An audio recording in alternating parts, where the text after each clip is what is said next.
check.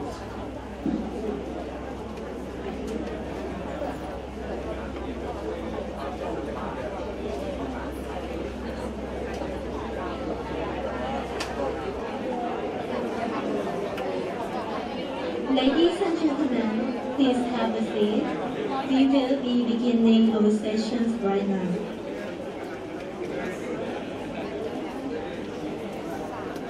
Ladies and gentlemen, please have a seat, and we will begin right away.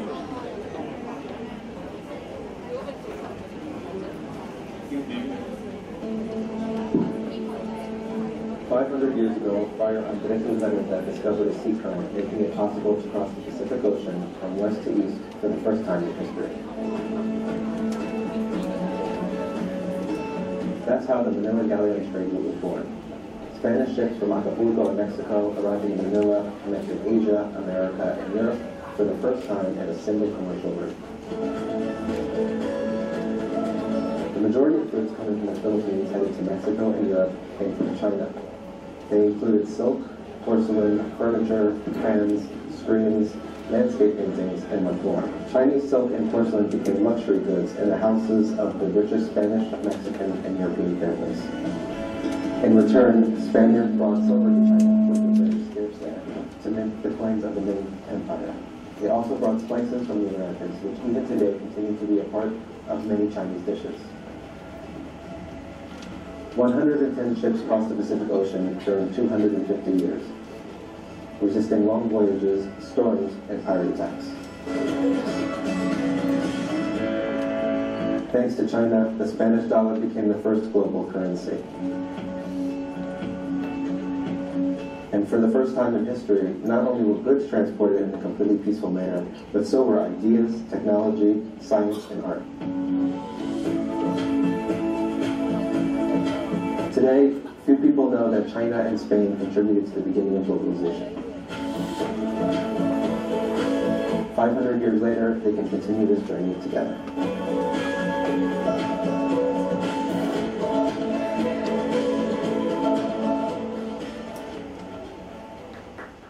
Good morning to all of you, and welcome to the commemoration of the Manila Galleon International Day event and the academic seminar in honor of this historic inter-regional connectivity and globalization legacy that began in 1533 between Asia, the Pacific coast of the Americas, and Spain.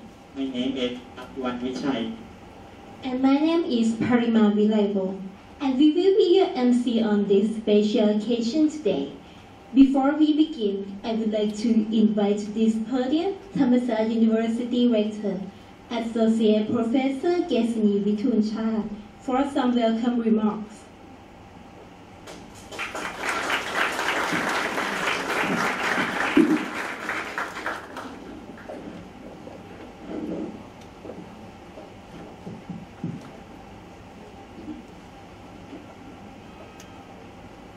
His Excellency, Prachan, Deputy Permanent Secretary, Ministry of Foreign Affairs, Your Excellency, the Ambassador to the Kingdom of China, from the Republic of Chile, Colombia, Mexico, Peru, the Philippines, and the Kingdom of Spain, Acting Director of UNESCO, distinguished guests, ladies and gentlemen. If we glance at the global history, we'll see that there are quite a few geostrategic points in the world. Whether on land or sea, the Pacific Ocean is one of them. This vast body of water was discovered in 1513 by a Spanish explorer and later named the Mar Pacifico, or Peaceful Sea. This aquatic space served as a historical passage between Asia and the Americas, and also contributes to the political and economic context, cooperation, and transculturation that have taken place among the two continents and also Spain in Europe. Here we can see the connection between the two sides of the Pacific, which has been continuing until now today, particularly through the Asia-Pacific Economic Cooperation, or APEC, and the more recent CPTPP. Being aware of the importance, in the year 2015, Thammasat University was honored to co-host the international conference entitled The Pacific Alliance and ASEAN Synergies and Cooperation. Today, we again have the pleasure to co-organize the International Conference of the Pacific Alliance under the title Transpacific Connectivity through the Manila Galleon, Southeast Asia and Pacific coast of the Americas and Spanish. The goal of today's event is to create an academic forum in which experts can share knowledge and to provide current students and anyone interested with a new perspective on regional cooperation, in particular between the two economic blocs, that is the Pacific Alliance and ASEAN. In this lecture, I'm very pleased to inform you that the Faculty of Liberal Arts at Thammasat University will soon launch a new bachelor degree program in Hispanic and Latin American Studies, the very first of its kind in Southeast Asia.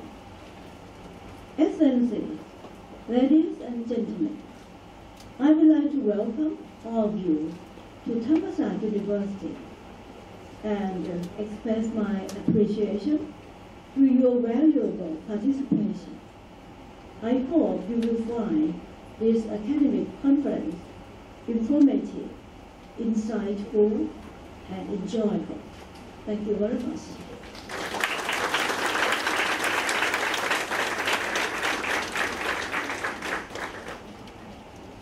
Thank you very much, Madam Rector. I would like to invite His Excellency Ambassador of Peru, Mr. Fernando Quiroz, as Country President pro tempore of the Pacific Alliance, Regional Integration Mechanism comprised by Chile, Colombia, Mexico, and Peru.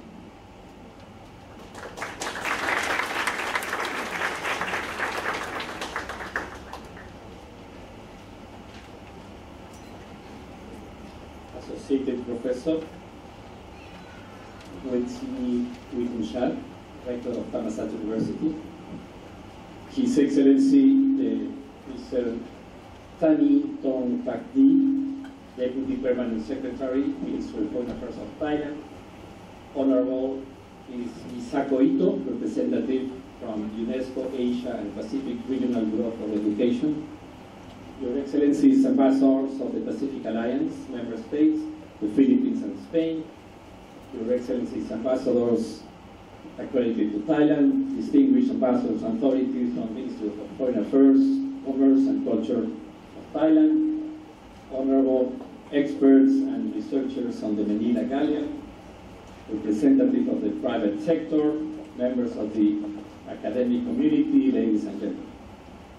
It's a great honor for me to present these welcoming remarks as representative of the country that holds now the pro-tempore presidency of the Pacific Alliance in this important forum to commemorate the Day of the Galleon and, more specifically, the Trans-Pacific connectivity established 453 years ago through the so-called Manila Galleon. First of all, I would like to thank the Thammasat University, in the person of distinguished rector, for hosting this important event at this beautiful campus. The Chao Phraya River is inspiring us today. I also would like to thank the Ministry of Foreign Affairs and UNESCO Regional Office for their strong support in organizing this important event. In October 2009, the 35th General Conference of UNESCO adopted a resolution proclaiming the 8th of October of each year as the Día del Galleon, Galleon Day. This resolution recalls that between 1565 and 1815, that's 250 years, there was a maritime transit between the ports of Manila in the Philippines and Acapulco in Mexico. At that time, both under Spanish administration. This maritime transport allowed not only a commercial but also a cultural exchange between Asia, America, and Europe through the Pacific Ocean. The goods and cultural elements that crossed both sides of the Pacific Ocean during those 250 years came from different countries in Asia and America, not only from the ports of origin or arrival. Among many other products, as we just saw in this short video, these galleons transported from Asia to the Americas porcelain jars and vases, spices, textiles made of silk, linen, cotton, fans, combs, inlay boxes, tapestries, rugs, handkerchiefs, chests, ivory statues, and so on. From the Americas to Asia, robes, saltpeter, lead for military use, silver coins, as we saw, office supplies, cacao, maize, tobacco, etc. Today, Monday 8th, and tomorrow, Tuesday 9th, experts from these three continents, Asia, America, and Europe, will evaluate here at Thammasat University both the details of these historical events that occurred between the 16th and the 19th century, and the repercussions, projections, and lessons that can be drawn for the benefit of the economic, commercial, and cultural relations between our region in this 21st century. Just a few days ago, on the 26th of September, the 5th ministerial meeting of the Pacific Alliance and ASEAN was held in New York at the sidelines of the 73rd session of the UN General Assembly.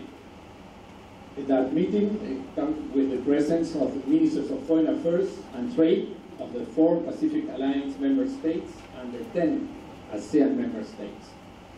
After reviewing progress in the implementation of the ASEAN Pacific Alliance Framework for Cooperation and the work plan for 2017-18, as well as exchanging very detailed information on the latest progress in both integration processes, the ministers agreed to extend the validity of the plan until December 2019 and gave specific instructions to continue executing the initiatives underway and identifying new activities in the 4 areas of the plan. That's economic cooperation, education and people-to-people contacts, science, technology and innovation, and sustainable development.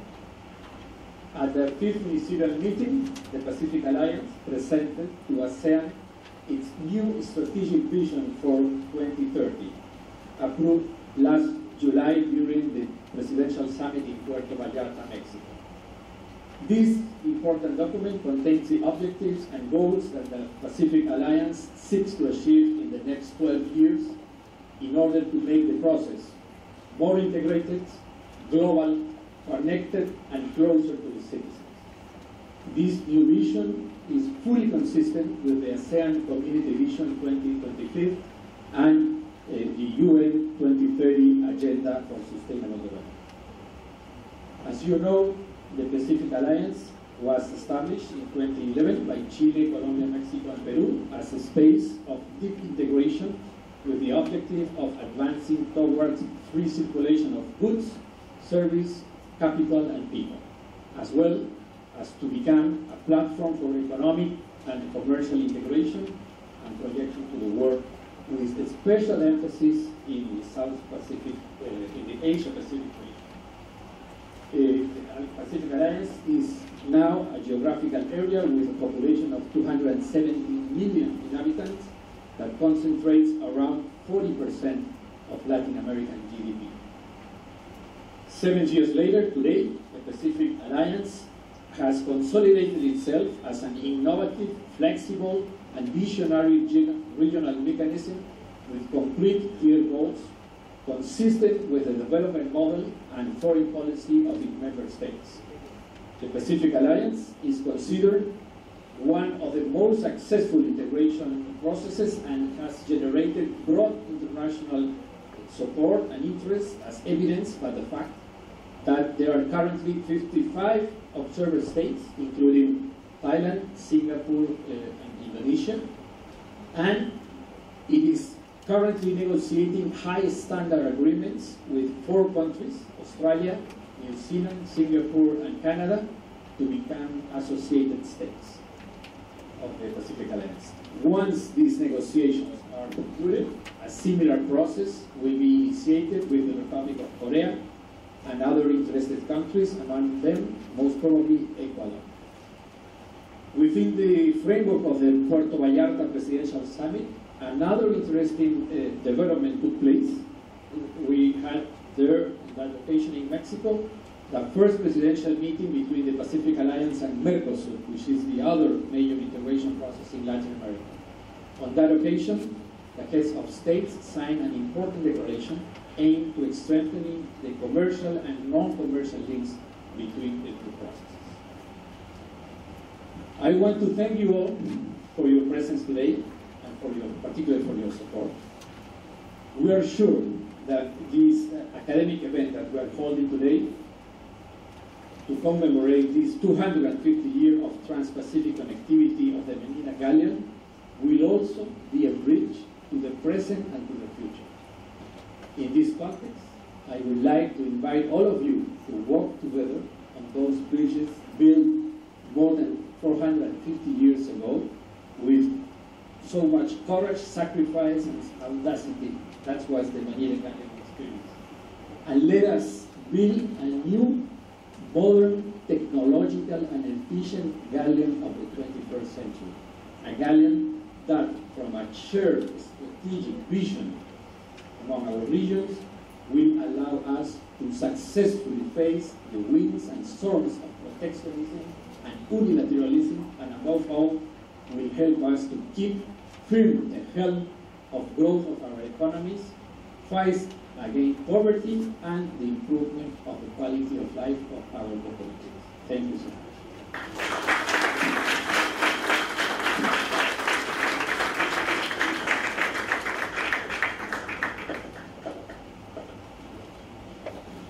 Thank you very much, Ambassador.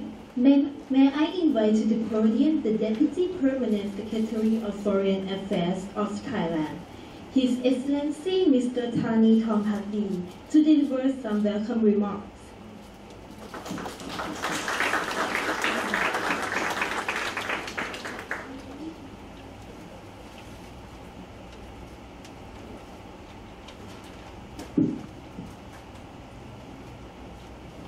Associate Professor, ACD, Ambassador Shiros, Pro Tempore President of Pacific Alliance, Visito, Excellencies, distinguished guests, ladies and gentlemen.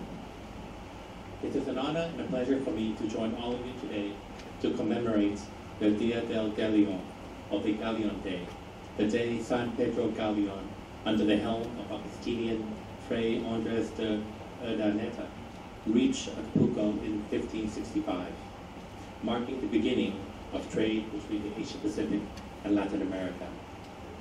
Separated by a vast geographical distance, the Asia-Pacific and Latin America regions are linked by historical trade and cultural interaction. The historic Manila Galleon maritime route not only linked the two regions through trade and investment, but also connected the people of Asia, America, Europe, and Africa.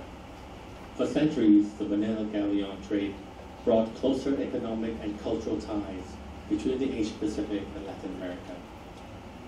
Indeed, economic relations between the Asia-Pacific and Latin America have evolved from merchandise trade to include services and investment flows.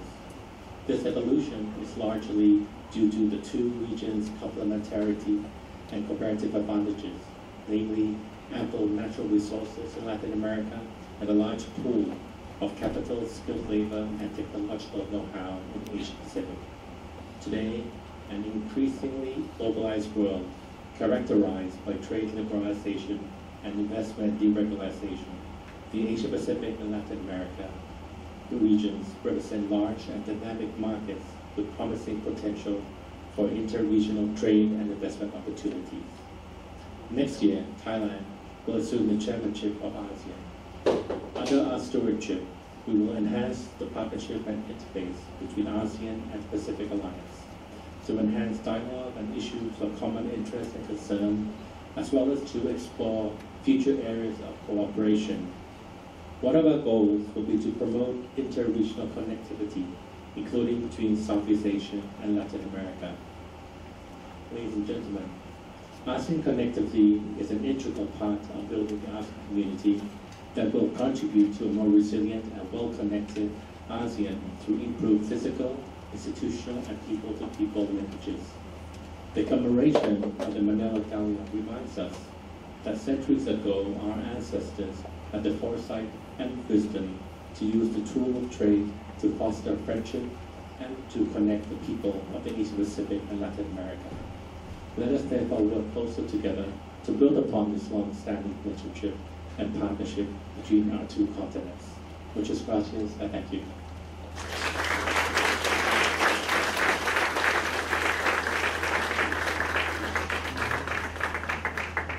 Thank you very much, Your Excellency.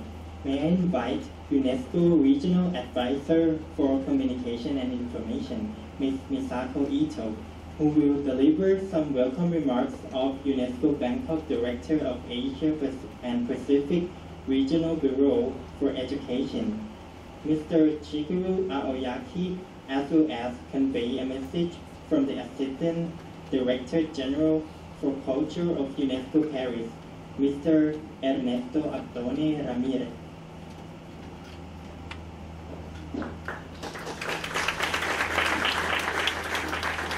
Sawadee, good morning.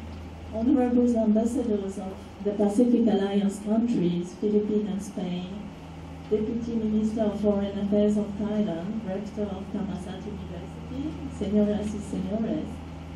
On behalf of UNESCO, it's my pleasure to be here on the occasion of the event to celebrate the Transpacific connectivity through the Manila Galleon. I would like to commend this initiative to celebrate the historical connections initiated through the Galleon trade, which promote intercultural dialogue and also raises awareness on the importance of culture and documentary heritage that has been left to us as a legacy. And as you know, UNESCO champions the protection of heritage in all its forms. The Galleon trade and the site associated with the route are rich in a diversity of heritage, both tangible and intangible. And many of these elements are worthy of protection under various UNESCO's conventions, notably the UNESCO 2001 conventions related to underwater heritage. The 1972 World Heritage Convention already supports safeguarding key historical places associated with this route, such as the Intramuros in the Philippines, which could be extended to other sites in the future. And in addition, these important archival collections associated with this historical chapter should also be given our full attention. And I'm very pleased to note that this initiative has proposed potential future cooperation under the frame of UNESCO's Memory of the World programs. So UNESCO Bangkok is very pleased to deepen our cooperation in this regard.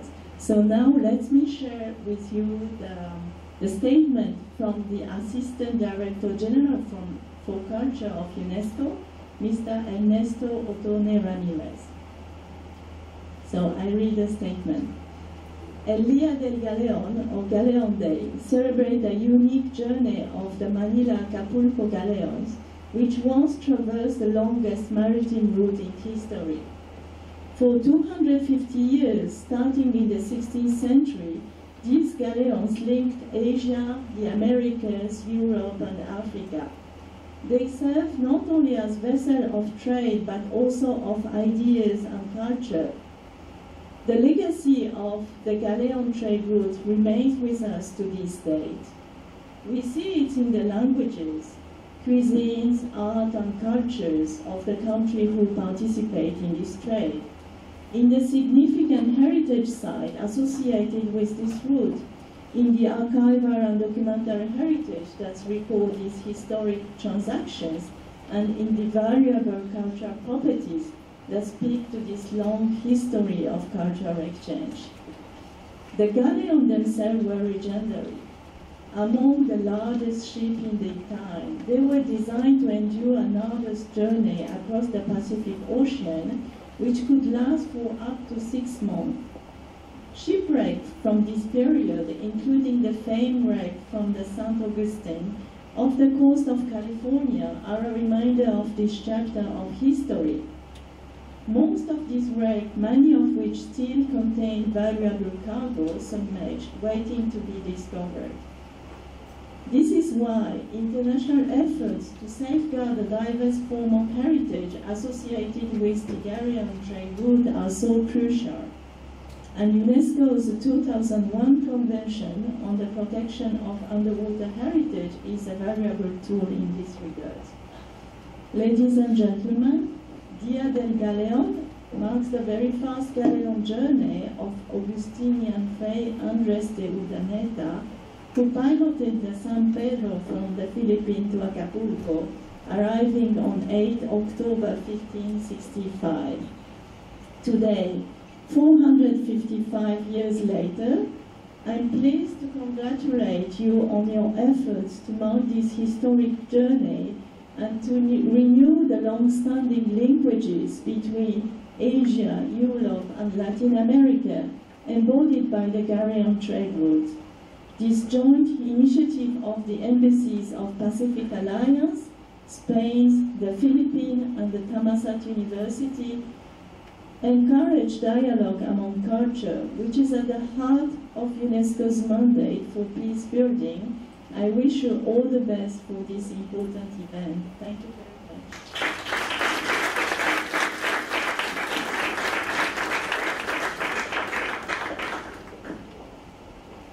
Thank you very much, Ms. Ito. I would like to invite to the podium former Mexican diplomat, economist, and historian, Mr. Guatemala Villamar, to deliver a brief reference of the Manila Galleon and its legacy up to the present times.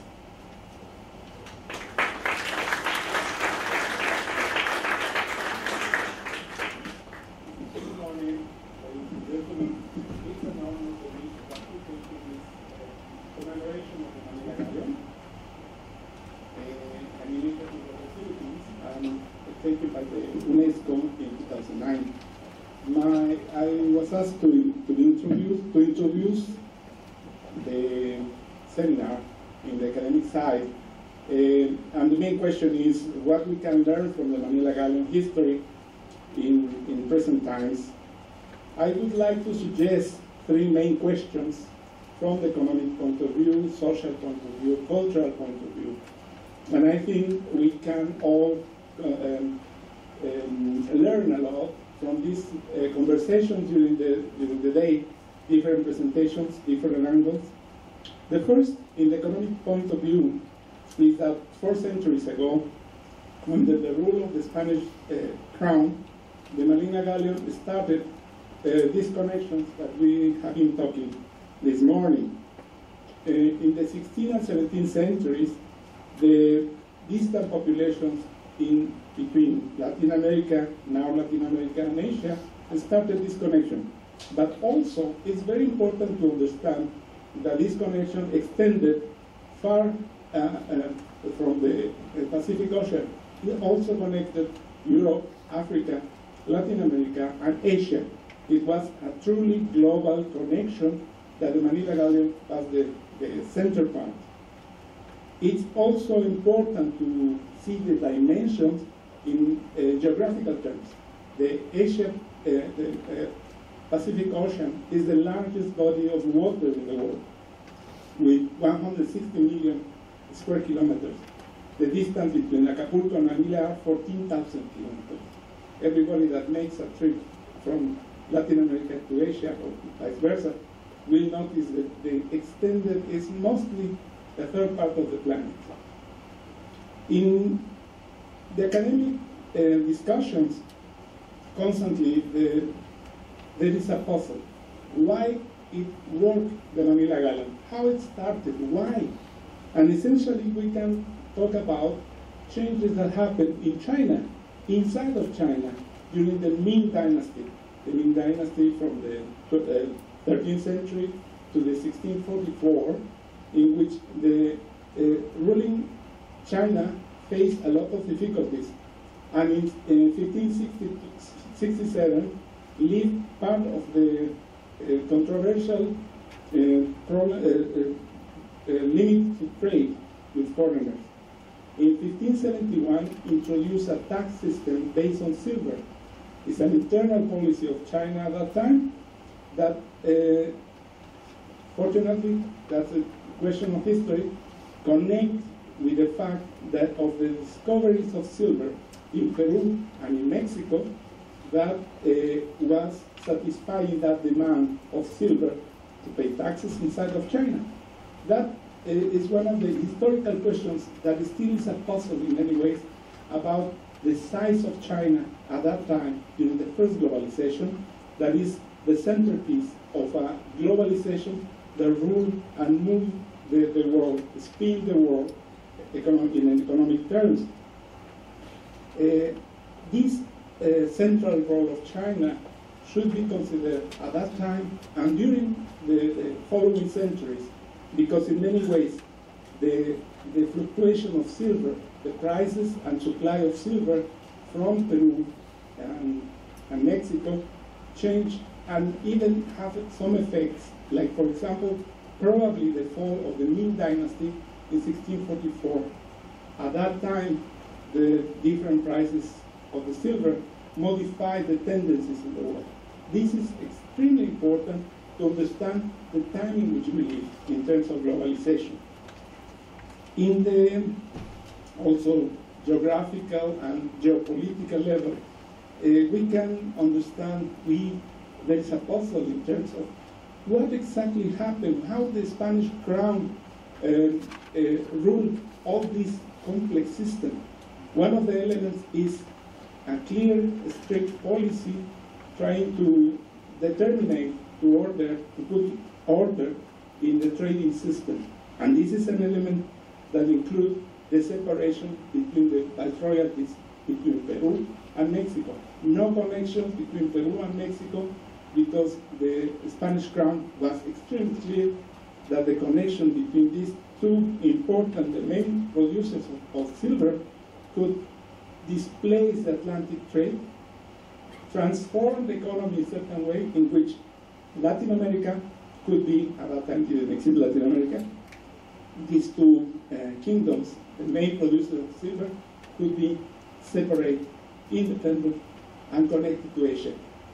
The curtail, the limitation of the connection between Peru and Mexico was essential as a policy.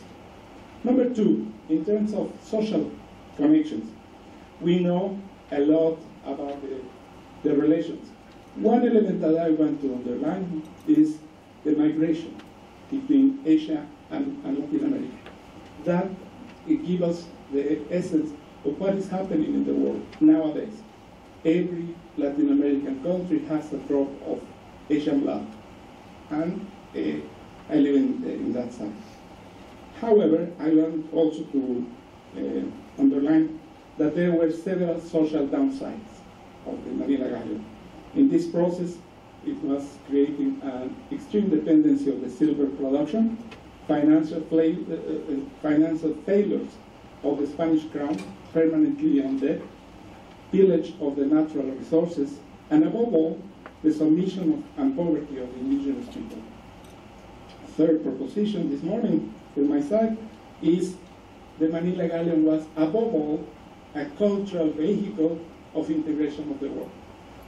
Is the list of connections, the list of images that we can portray in Latin America about Asia, the porcelain, the silk, the silver. There are so many things. In the small churches in Tunja, in Colombia, or in Puebla, Mexico, we can see the porcelain from China. In the textiles in Mexico, produced by Filipino hands, by the way, with Chinese design, are part of our culture, and so on. To conclude, to extract some consequences of this historical situation, we can evaluate that the continuity of trade system was the most appreciated element of all times. Nowadays, the stability of trade, the proper atmosphere for business development, and the improvement of the living conditions of the populations are also much desired targets. Nowadays, the clouds of trade wars obscure the world economy. The main demand of the participants in the international trade is to have a clear and foreseeable regulatory framework for the trade. Today, we are looking for the predictability of the global architecture that favors cooperation, exchange, and investment. History shows that this goal is possible, and as a well of past experience that must be evaluated. Thank you very much.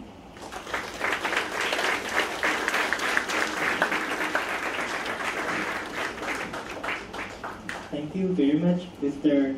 Piyama.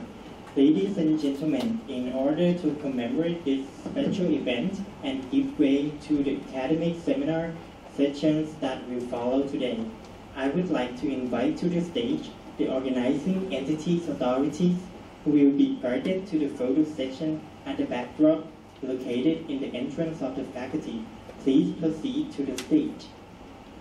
Thammasat University Rector, Associate Professor Mrs. Gesini Vituncha. Thammasat University Vice Rector for International Affairs, Associate Professor Dr. Gitti Prasasut. Thammasat Faculty of Liberal Arts, Associate Professor Mr. Damrong Adunyaritikul. His Excellency Ambassador of Chile, Mr. Christian Whelan. His Excellency Ambassador of Colombia, Mr. Adelfo Garcia. His Excellency Ambassador of Mexico, Jaime Wallace. His Excellency Ambassador of Peru, Mr. Fernando Quiroz. Her Excellency Ambassador of the Philippines, Mrs. Mary Jo Bernardo. His Excellency Ambassador of Spain, Mr. Emilio de Miguel Galavia. Deputy Permanent Secretary, Ministry of Foreign Affairs of Thailand, His Excellency Mr. Thani Pongpakdi.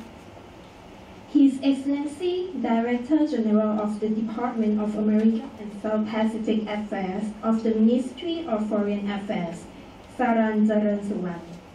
Her Excellency Director General of International Organizations of the Ministry of Foreign Affairs, Kanchana Pattanachok.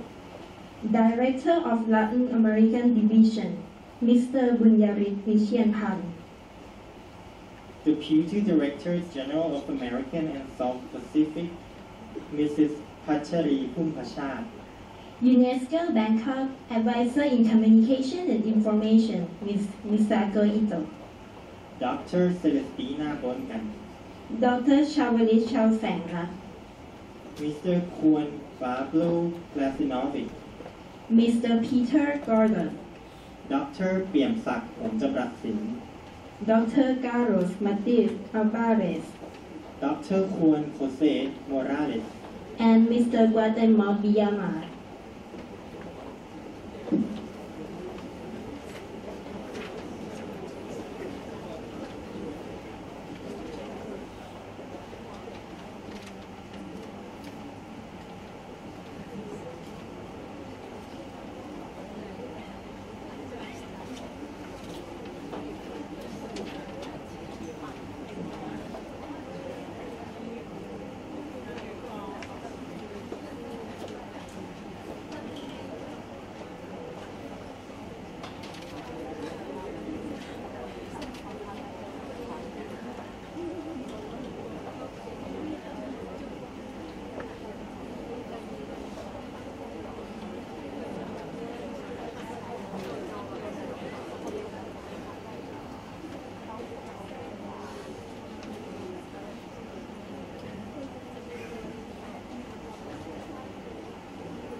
Thank you very much. Later on, we will guide you to the backdrop.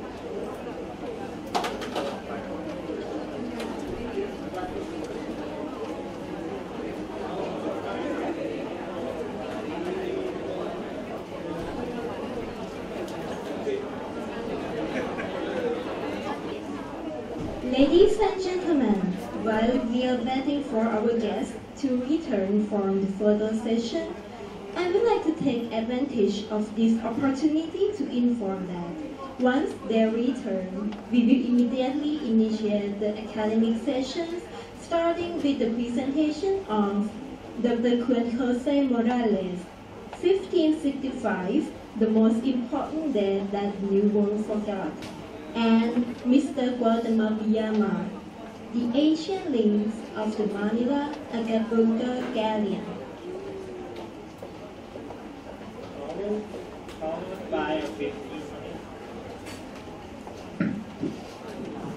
Followed by a 15-minute coffee break, which will give way to session 2, consisting of Dr. Thammasat Jamratsin, Manila Galleon and the Kingdom of Zion, 1565 to 1767, History of the Hispanic and Latin American Globalization in Southeast Asia, and Mr. Juan Pablo Gazinovic, Revisiting the Manila Galleon, a Chilean perspective from the 21st century.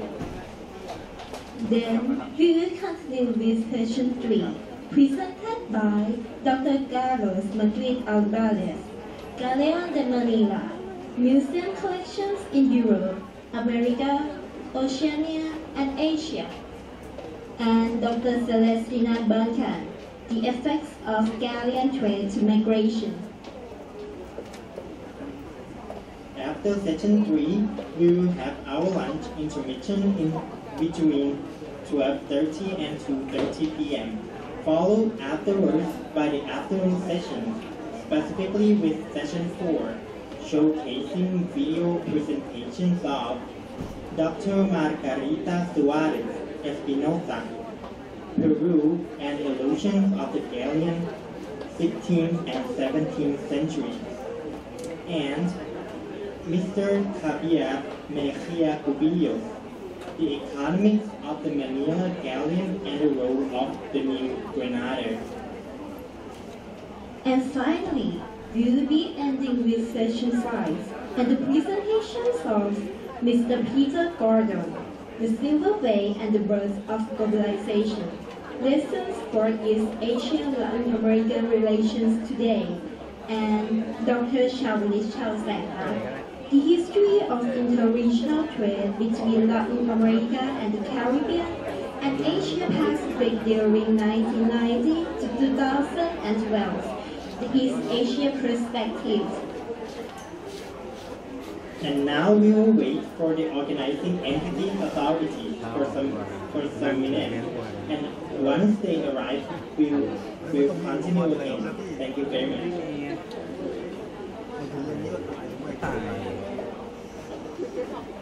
ว่าถามถ่ายถึงเราจบเปล่าก็มาบอกมาบอกต่อเรื่องงาน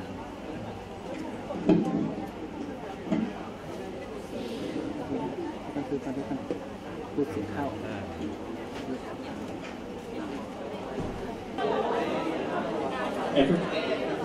Excuse me, everybody, please have a seat.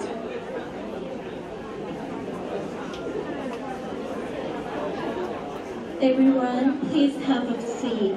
The first session is going to continue now.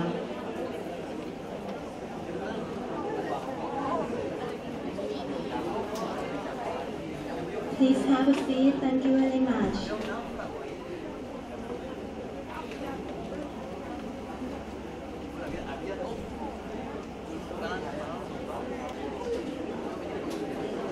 Everybody, please have a seat and we will continue with the session 1.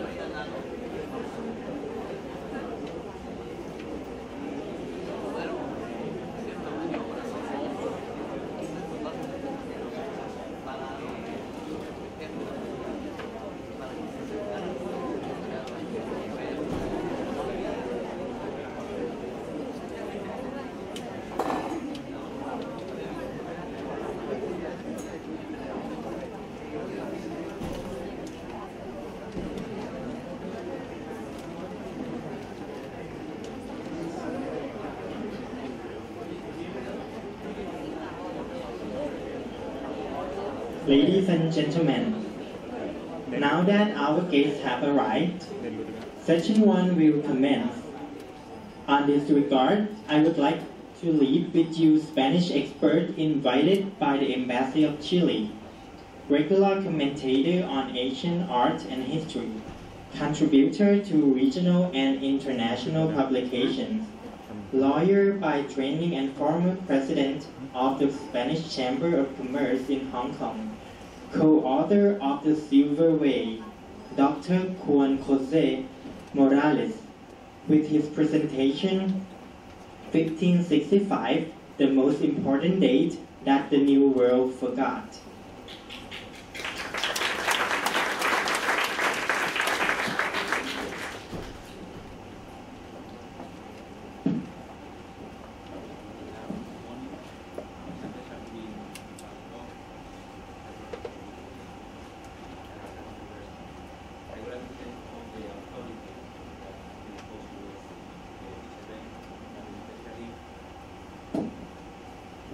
Especially the Embassy of Chile.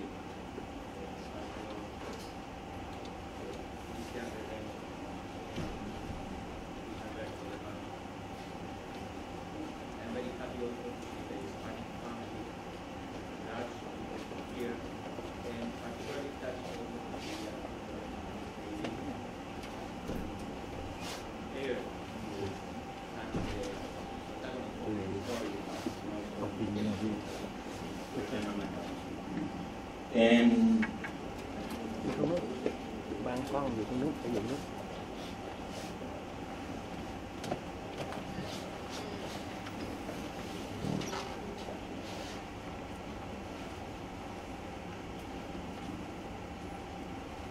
the name, the Manila Galleon, means a lot to me.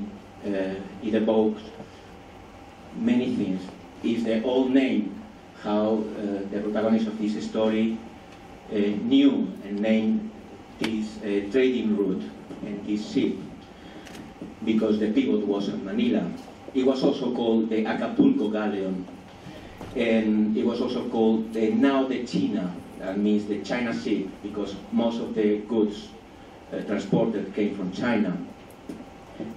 I think those names, they are of course the historical names, maybe today are not that accurate. And I would like to say the Silver Way. Silver was the most important good traded at this time. It was determinant for this, and it has effects beyond the Hispanic world. So I think we all here can relate more to this Silver Way as a catalyst of economic and cultural exchanges. And we are talking, my presentation is going to be like an historical introduction, but guided by a principle or a main idea, which is one world.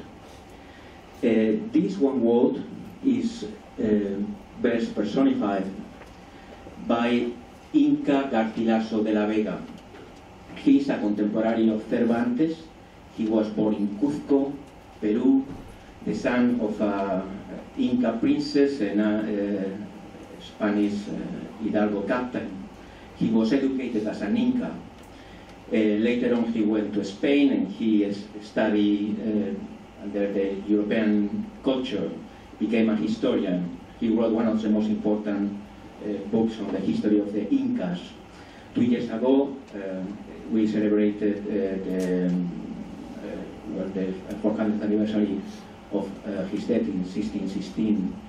And I went with my mom and my sister, Cristina, to see an exhibition in the Spanish National Library, Biblioteca Nacional in Madrid, to see the remains of his library, as it was very well referenced, the books he had.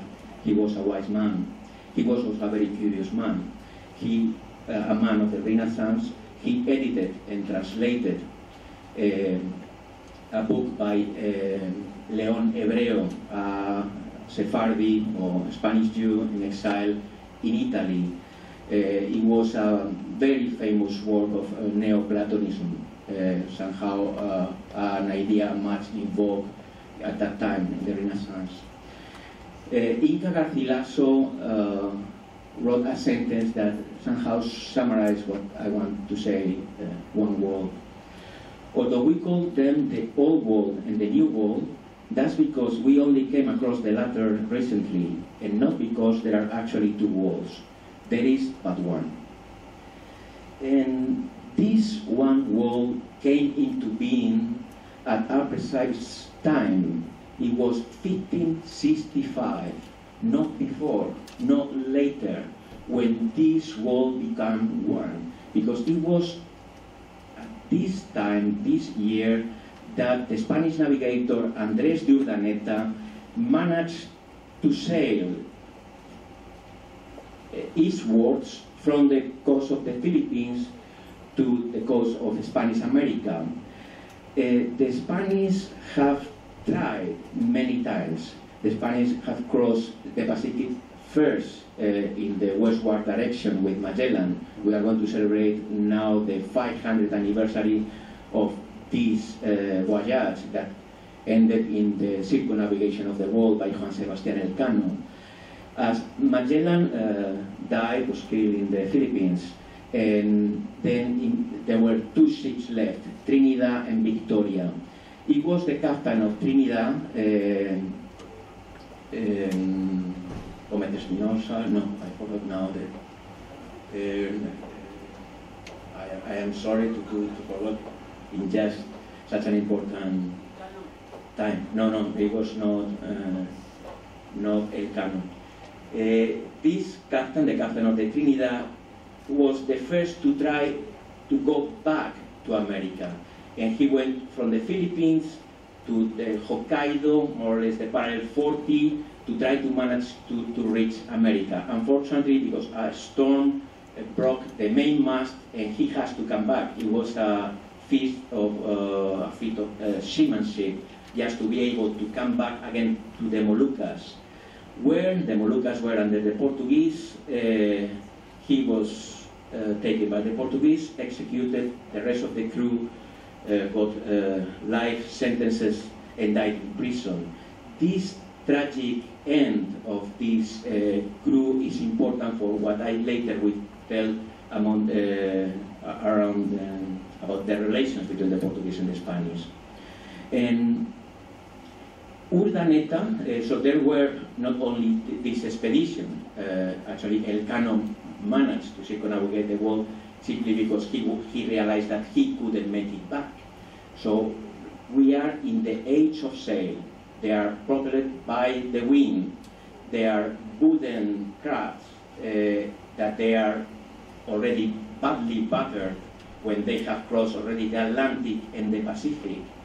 And there were several other expeditions crossing from the Iberian Peninsula, all the Atlantic again and again, all the Pacific, and also from the coast of Mexico, reaching the Moluccas and making several discoveries, very important discoveries, as I later will say.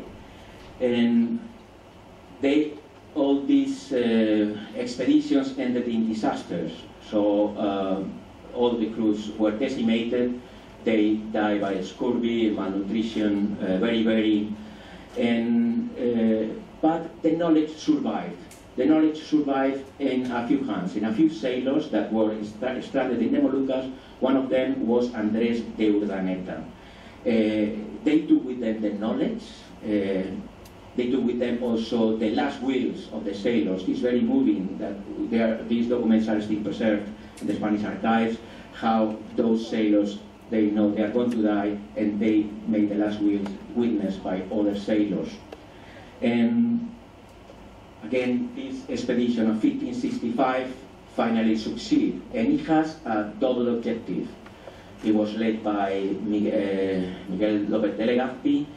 The objective to take over the Philippines, that he managed more or less not in a very cruel or violent way, but of course it was a conquest. And the second objective was for Urdaneta to come back immediately. He managed to come back. He also charted the way. This is the most important thing. It was announced to the world.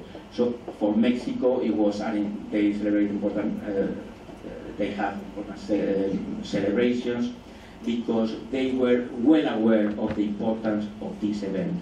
It is only now that knowing and charting both routes, eastwards and westwards, uniting the coast of America and Asia, that finally trading routes will be around the world in every direction. And why the Europeans came to Asia? Here, this is one of the most important maps. It's around 1590 by Peter Plancius, a Dutch map maker. But in reality, it is a Portuguese map, manuscript, made with Portuguese information. Basically, what would be the Indonesian and the Moluccas. And what you see to the east are basically Spanish discoveries. This is the kind of information that the Portuguese managed to take, because those Icelandic crew, only 8 people, including Urdaneta. There was a treaty between the Spanish king and the Portuguese king that normally they are always first cousins, and they were taken over to Portugal through the old route, so of course not through the Pacific. And so you see Southeast Asia, it was full of names. When the Europeans came here, there was for a reason, and it is explained here below. There are the spices. This was something tangible. This is why they came.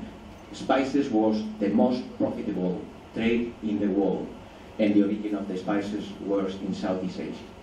And you see this full of names. So we are in the age of trade, 16th century. Of course, in Southeast Asia, they have been trading between all these, between themselves for millennia. But this Portuguese and the Spanish really came at the highest point, and this will explain many things. This Portuguese map manuscript was copied by Dutch spies in Lisbon, and this is why finally they reproduce. This map, it has also a political aim, is to persuade the Dutch to sail to Asia, that they did very quickly. So we see that is the spices, the real reason why they came. And why the Spanish took the Pacific, as Cuauhtémoc Villamar has said, it is the largest ocean in the world. Basically half the hemisphere, or the hemisphere of the earth, half of the earth. The Spanish and the Portuguese, they managed to sign a treaty, first Tratado de Tordesillas in 1494. Already remember that the Spanish had discovered America in 1492, but the Portuguese were already making strides along the coast of Africa. So they managed how to agree to divide the world between themselves, the newly found lands. According also to the Roman principles, the res nullius belongs to the first who get it. And this page is the Portuguese version of this treaty. It's still preserved in the Spanish archive. the most important part of the Spanish cultural heritage are not the churches or the palaces or the paintings or the sculptures, are the documents. And when foreign scholars have difficulty in studying Spain and the Spanish world, is not for lack of documents, rather the contrary, is because there are huge amounts of documents. Even Napoleon with his troops tried to destroy many of the documents, he couldn't. And there were another treaty that I explained later, that is a little bit later, 1529. At the time, Urdaneta was in the Moluccas, and finally the Spanish king and the Portuguese king managed to agree, at least where falls the meridian in the eastern side. And you see that actually the Philippines fell into the Portuguese side with this line of demarcation. But finally, the Spanish didn't respect that, in the same way that the Portuguese didn't respect this small part of Brazil. The Bandeirantes, the adventurers of the Portuguese adventurers, really push rather westward this line of demarcation. But it was, one thing is you can somehow win some territories because no one can execute or enforce this treaty. But what it was really unthinkable is for the Spanish to go along the coast of Africa, because you need a line of supply and support, and the Portuguese, they really have settlements in the African coast, and as we have mentioned at the beginning, they were willing really to enforce, and it would mean a cost of lives. In the end, it was in their both parties' advantages to maintain this treaty. So these spheres of influence, that it means different trading routes. The Portuguese will go to Asia through the Cape of Good Hope, but the Spanish have to go through the Pacific. No need to mention that for the Spanish, Asia was the main objective in the Columbus expedition, but they came across America, and this discovery was not a deterrent to push forward to get on to reach Asia through the Pacific. And it was the king, Philip II, the most powerful king on earth at that time, that personally wrote to Andrés de Urdaneta. When Andrés de Urdaneta was already in Mexico, he had become a friar. He took orders as a priest, and he was a teacher, a professor in the seminary. And El Rey, the king, so managed to convince him, also saying, so this is the manuscript letter, also preserved in the Spanish archive, Archivo de Indias in Sevilla. Dice, devoto padre Fray Andrés de Urdaneta, de la Orden de San Agustín, I have been informed that you really know about the seas, the South Seas, El Mar del Sur, the Pacific, so please join this expedition, try to help in this expedition for the Cape of Fraud, and so on. And Urdaneta did and succeed. And with the help of two pilots, they really mistakenly chartered this way back. And one of the pilots actually couldn't make it. One of them died before reaching the coast of Mexico. And this route was replicated in what would become the Manila Galleon, or Acapulco Galleon, now the China. And this map is 1748, almost 1750. This is a French edition. The Spanish kept all the information secret, also the Portuguese, so normally they didn't print. To print is printed books for many people to read, so but they kept manuscripts. The maps for the Spanish and the Spanish navy, the Spanish sailors, were very precious, is to keep really the secret, even to prevent the attack when the pirates would attack The maps were put in a lead box, so it was heavy, and when someone is attacking, they jettison the map. So they really preserved these secrets for hundreds of years until one English mariner, Anson, took one galleon, Concepcion, around the 1730s. But actually it was very difficult for these British ships to take this Spanish galleon that became already exhausted after having crossed the Pacific and they got already in the coast of the Philippines. They have 5 minutos. No, no, Dios mío, perdona. As one thing about the galleon, I'm going to tell you things that normally you don't see. You have seen many reproductions of the galleon. This is one belongs to the Boxer Codex, now in the Lily University in Indiana University, the Lily Library. Here, Carlos Madrida this year knows very much about these codex and in particular about the Marianas. He's a specialist. I'm not going to go through it, but so these ships were made in the Philippines. They have teak, the same as here in Thailand. You have precious teak, that is a great wood for making ships. It was almost impervious to fire and cannonballs, and it was manned by Filipino sailors. The Spanish acknowledged, well, they have Spanish officers, but Filipino sailors. The Spanish acknowledged actually that the best pilots in the South China Sea and all Southeast Asia were the Filipinos. And it traded between Acapulco, which is one of the finest bays or harbors in America, together with San Francisco, but this was just a market place, not really a city.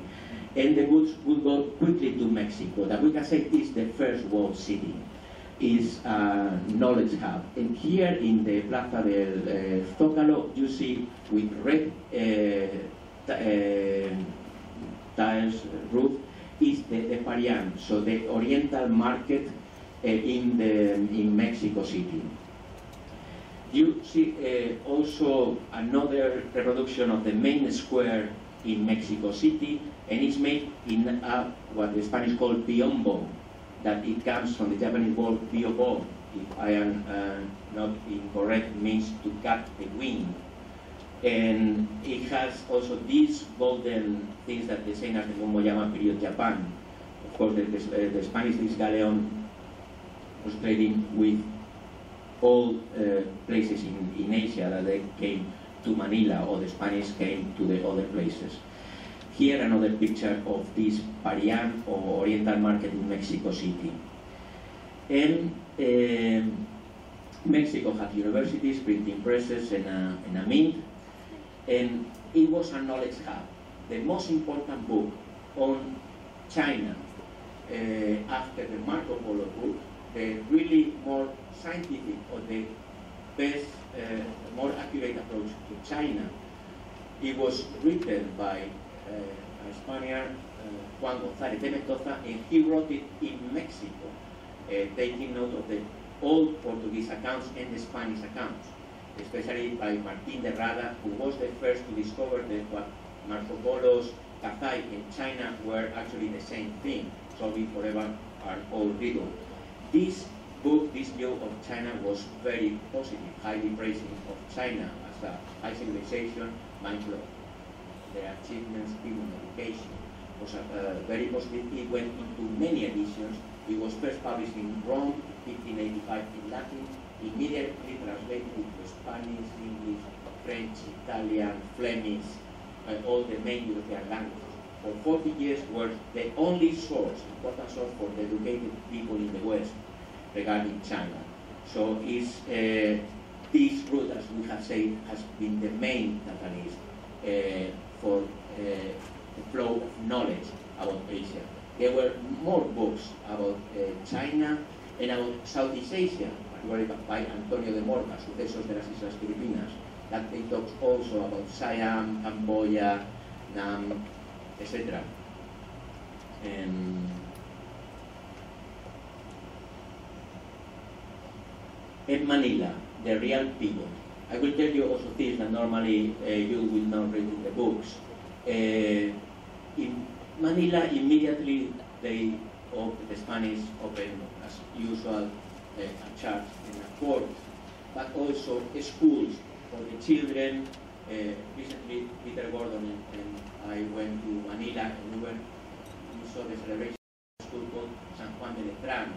So it was created in 1608, and they told me that it was not the oldest in the Philippines, it was the 8th oldest. Soon, the Spanish created the first university in Asia, which is Santo Tomas, still stands. As a reference, the Portuguese didn't create any university in Asia.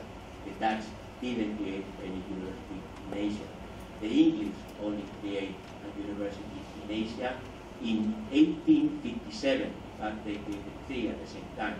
1857 was Madras, Bombay, Calcutta. And the protagonists, in a way, so they are the Chinese with their charms, because they will bring their wares to from the coast of Fujian in Guangdong, southern China, into Manila, where they trade. And here also another copy of the Boxer Codex describing the Chinese, that they will become even, so they will migrate in mass by the thousands and thousands into Manila, but in a way they were indispensable for the Spaniards. They provide many ordinary goods, all the services, but it was also a problem. So they took over really the opportunities for the Filipinos, and also they were somehow out of control. So they were 20 or 30 times more than Spaniards. In the Philippines, there were at any given time no more than 5,000, 3,000 Spaniards, and more mostly clerics. Another important landmark in these relations, the first translation of a Chinese work into a European language, actually Spanish, and it was made in the woodblock prints, the Chinese method, and bilingual, and it was a primer of Confucian thought. And it was edited by Juan Cobo around 1591, 1593. Unfortunately, Juan Cobo also died in an expedition, in an embassy to Japan. Escenas Martín de Rada also died at sea in an expedition to Cambodia. And every single page of this beautiful story gives many stories, and we have to really to start to study. What is remarkable is that many people know about this. Silver was the most important part for the Spanish because they couldn't provide any other thing. Peter Gordon is going to put it. But one thing important is that the galleon was in the regime of monopoly. So the ship belongs to the crown, staffed by the crown, and only allowed some licensed people to do it. And it was only 1 galleon a year in each direction to avoid too much silver going out of the Atlantic and the European trade, and also to protect the industries in Spain, and especially in Spanish America, that was the main destination of those goods. Only 1 minute, I know I ran late. China was then the factory of the world. No one in any country could match the manufacturing prowess of this. So the system, and not just the technology, but really the system. So this is an example of silk production. On the other hand, it was silk, the main object good coming from Asia, coming from China in particular. So this, that you may say that is quintessentially Spanish, is called Mantón de Manila, but in reality it was made in Guangdong. And as you see, they have a quintessentially Chinese flower, which is the peonies and also the chrysanthemum. This is a 19th century piece, actually it's from my mom. And she is my niece, and my brother made the picture. This is also, this is in the family. And this painting also very beautiful in the Galleon Museum in Manila, a lady wearing the manton de Manila and also the Chinese fan that it became also a very, very important for the Spanish-speaking people. And religious works made by the Filipinos, made by the Chinese, mainly in Manila, actually, not sometimes in Prachan. But they didn't have what, for example, this was more motivated or driven by trade or by commercial needs. They didn't have, like, a school of art that the Jesuits have in Chile, for example, that was so important. And ceramics, these are martabans from Peru. They brought also, of course, ceramics from Thailand as well. And they were also goods made to order. For example, this jicara, that it was a cup to drink chocolate. Jicara is a word from the main indigenous language in Central America. And this is in the Museum of Madrid, of Artes Decorativas, Transpacific. This is porcelain. The Chinese achieved to make porcelain already in the 7th century. In the West, it was only in the 18th century that in England, Wedgwood factory made the first porcelain in the West. So you can imagine the prowess. And my last slide, something that I love very much also because I love ceramics so much. But this is made in Puebla, one of the most important cities in Mexico, and it's not porcelain, it's earthenware, tin glazed, metal glazed. But it has many things. It's made by the indigenous people in Mexico, but it's called taladera poblana because it has the influence of the ceramic industry in Spain. But Spain has been producing ceramics before the Romans. And it has also Islamic or Maurice details as well. But in fact, it tried to imitate the blue and white of China, and it is like Chinese children play. And this is the one wall. This is the one wall that I try to explain. Thank you very much. Sorry.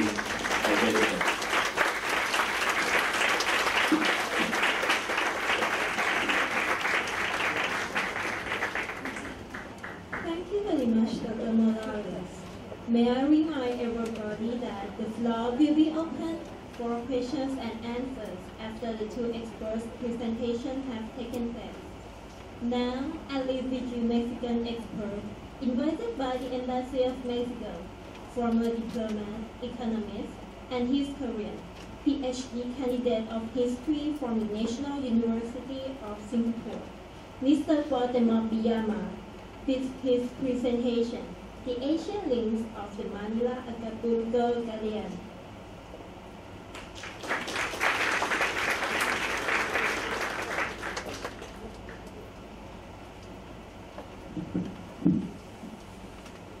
Good morning again. I would like that you take into account the previous presentation as an introduction, a framework of what is happening during this long period, actually, of 250 years of the relations through the Manila Galleon.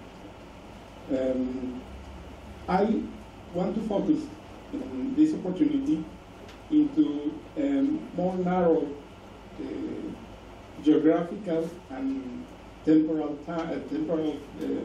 framework. That is, I want to look at the Asian side of the Manila Galleon. Why that happened, what are the roots, what are the connections, and I need to go back in time, practically at the beginning of the 16th century, before the arrival of the Spaniards into the Philippines in 1565.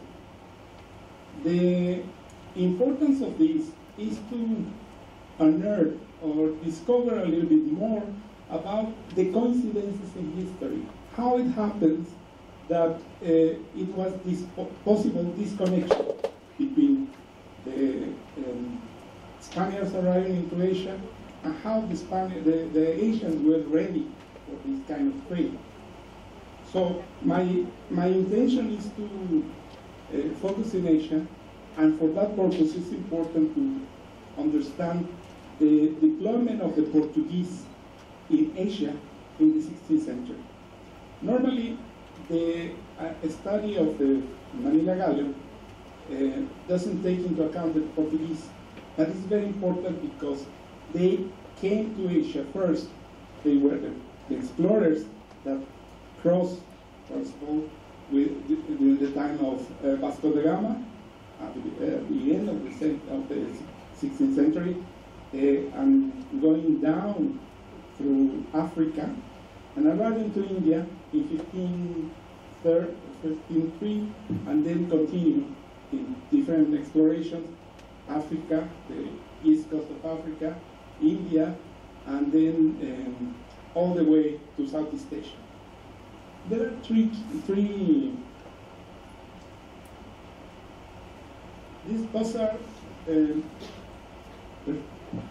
those are important dates that we can take into account to consider this expansion, this deployment. 1511 is crucial for Asia, but basically for the Portuguese arriving into Asia, because they took over Malacca. Malacca was the emporium of Southeast Asia. It was the place in which a thriving market in which arrived the Indian, the Chinese, the Filipinos, the Siamese, Malay, all of them gathered in Malacca, and exchanged their products and the different languages and cultures and religions. And they had a really active market that the Portuguese took over by violent means, but with a wise interpretation of the situation. Instead of destroying the market, they took over and they tried to keep the market for as much as possible. One of the decisions of Afonso de Albuquerque was precisely to use Malacca as a focal point in order to continue the exploration to China. They didn't know exactly where it was China, but looking for the spices, as Jose mentioned. The most importantly, most attractive market was the spice, all the way to the east.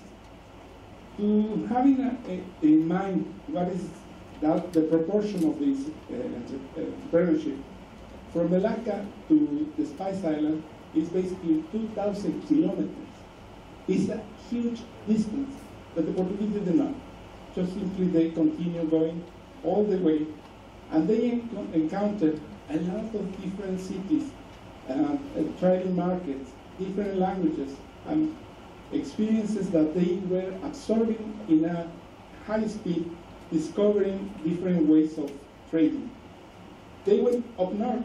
They sent embassies to Siam. They sent embassies to China. And the worst mistake precisely was to send an embassy to China, because the ambassador was taken prisoner. And then basically for a long time that chapter was closed. China was impossible to enter for a really, really long time.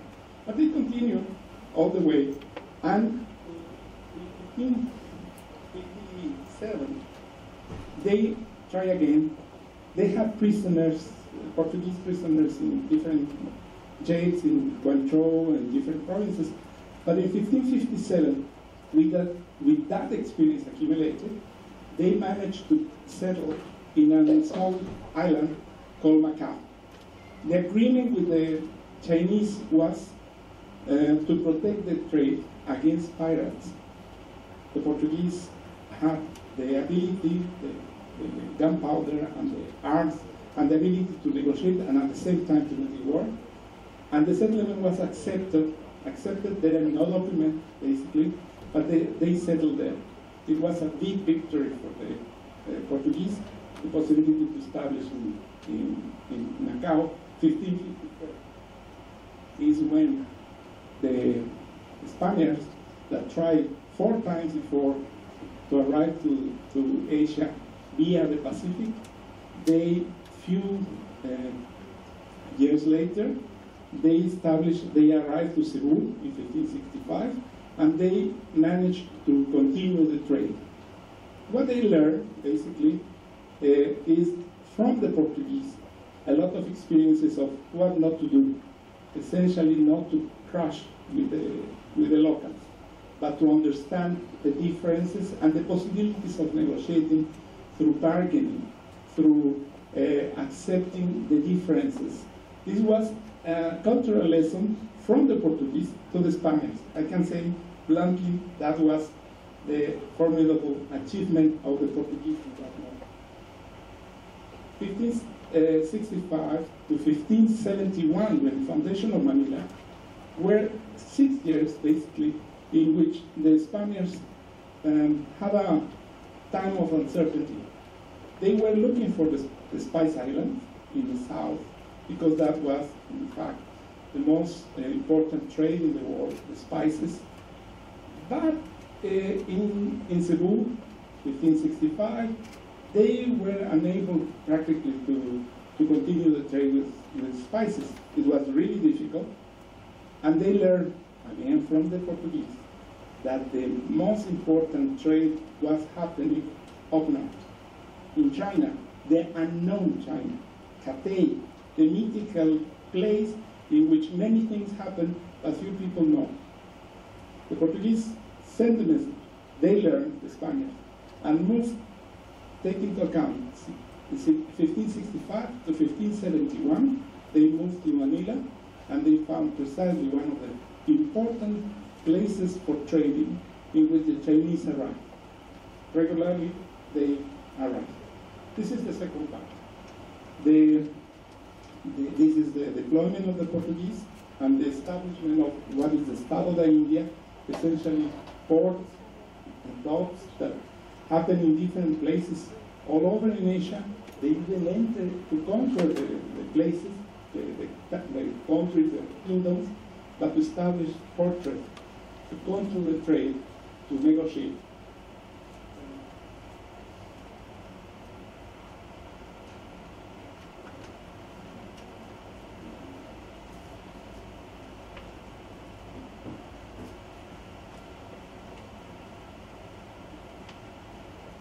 So Southeast Asia has a peculiar organization that is, at that time, 16th century, their connection among ports.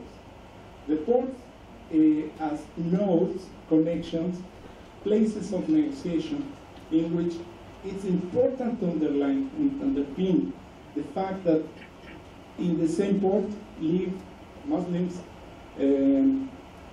Buddhists, and any kind of religions. And they negotiate and have an agreement of how to deal with trade in a cross-cultural level. So Southeast Asia itself was a thriving economy, group of economies deployed in the ports, and it was the way of dealing with this situation. Another element that was important for the Portuguese and the Spaniards later on to understand is not only the rules of trade, but the ways of navigating that was absolutely different from Europe, Africa, or Latin America, the American side, because the geographical particularity of Southeast Asia are the monsoons. So the calendar for trading is very specific, and in that way, the way of moving in the region depends a lot of the pilots, as I mentioned, and the knowledge about the wind. There is not any moment that you can travel, you need to know exactly how, and in a specific case of, for example, connection between Siam and Philippines, it's not really possible, especially with the techniques of navigation at that time, to cross east-west or west-east anyway, straightforward. You need to follow the patterns of the wind, and you need to continue through the coastal areas. It was a very costly learning process because a lot of wreckage, a lot of difficulties were faced by the Europeans. Also, they need to change their own patterns of navigation, and they change, for example, the ships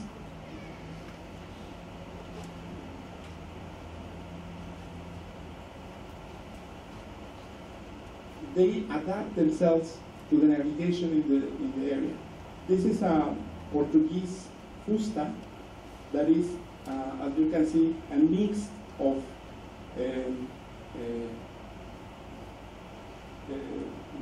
sail that is partly like the ancient European, but it's basically Asian. European sail, but this is Asian, and the ropes. This is interesting because it's an adaptation. What they introduced, the Europeans, is basically the guns inside of the ships. This is adaptation. It's a constant process that lasted no less than 80 years. And this is the essence of the power that the Europeans exert in this region.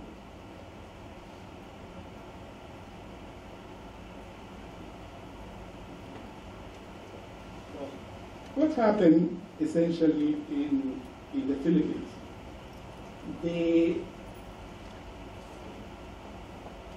The Spaniards arrived, and with all this knowledge, they managed to negotiate with the Chinese that were arriving, sojourners, they're called, coming from China all the way to the Philippines.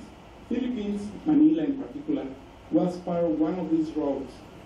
For the Chinese, the traditional routes were the east and the west, going down south in the east side, and Manila was one of the points of arriving. The Chinese, as I said before, were essentially closed down for many reasons. For protection, security, they considered that trade was a negative element, a negative activity for the Chinese culture. In the Confucianism, traders were looked down, were not considered important. So for the Chinese Ming Dynasty, it was necessary to keep control of the borders. However, the big coastal areas of China, with millions of people in those areas, need or were interested in trading with different peoples around, and that's why many of the Chinese people live illegally or without the permit of the Chinese all the way to different places in Southeast Asia. Philippines was one of these parts in which the Chinese arrived seasonally, essentially during the months of May, June, and July, bringing different things. When the Spaniards arrived with silver, they start trading, and this was the important part of the connection with China. So the partial opening of the trading in China, there is the need of the Chinese to use silver to pay taxes to make all this change, where the focal point was in that moment Manila. This is essential. It was kind of natural division between the trading in Guangzhou, Macau, where the Portuguese were settled there and negotiating with the people of China in Guangzhou and in the fair of Canton every year, and the other provinces, particularly Fujian, Xiamen, etc., that the Chinese went down all the Philippines. It was a difference important because, as Professor Wang Wu explained clearly long time ago, the Chinese moving, migrating to the different ports, Manila was one of them, was the trigger, the beginning, the starting point of what we now know the Chinese everywhere in Asia, the sojourners. That is one of the most fantastic movements, migration in the world. And this is fundamental because this is the essence of Manila. Manila hosts these Chinese traders, and they create the Parian. They create the first Chinatown of the world. Exactly Manila, exactly at that time, exactly because the coincidence of silver, exactly because the changes in the policies in China, everything conveyed into a certain point. I will stop here, but in the text I am quoting three different authors, visitors of Manila in 1580 to 1597, in which Dutch, Flemish, Spanish, Italians describe Manila and the bounties, the trade of Manila, the amount of products and variety of products. One last point, the Manila Galleon, starting from that time onwards, yes, produced exchange of silver, porcelain, and luxury items. But we must take into account that an important part of the trade, a very important part of the trade, was itemized in different things: textiles, cotton, food, metal, saltpeter, and many other products, medicines, etc.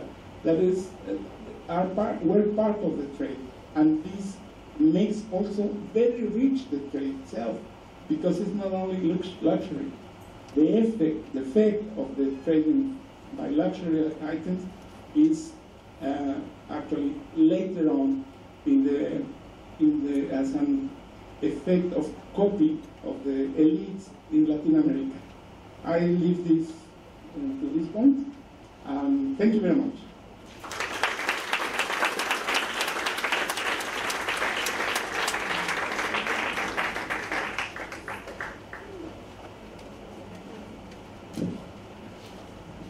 Thank you very much, Mr. Biamar. Now the floor is open for any questions from the audience. Dr. Morales and Mr. Biamar, may I invite you guys once again to the stage.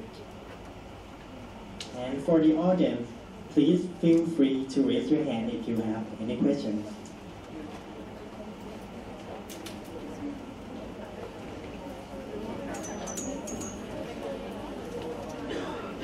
Feel free to raise your hand if you have any questions.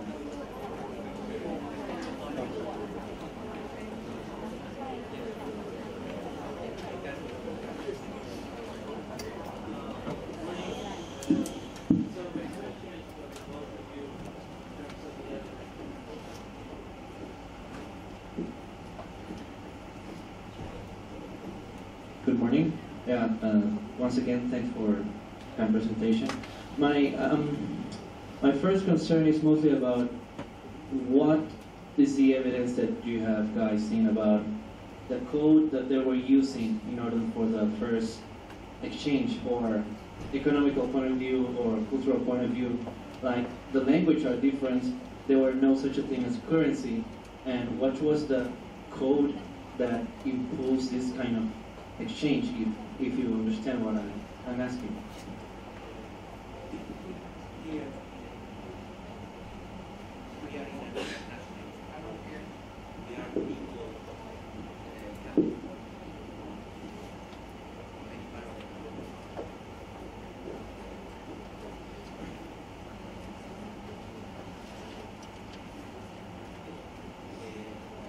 I think every one of us here can tell the experience of living.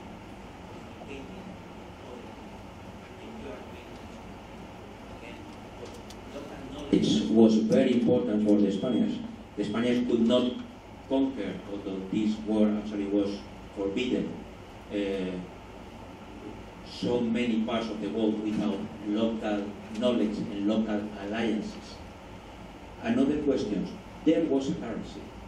Here was born the first international currency in the world.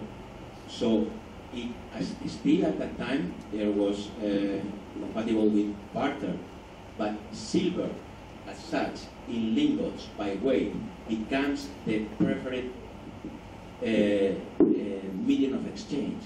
And not because of this rule of the Chinese in 1570 something, the single whip rule, whereby they sanctioned what there was already in practice for more than 100 years.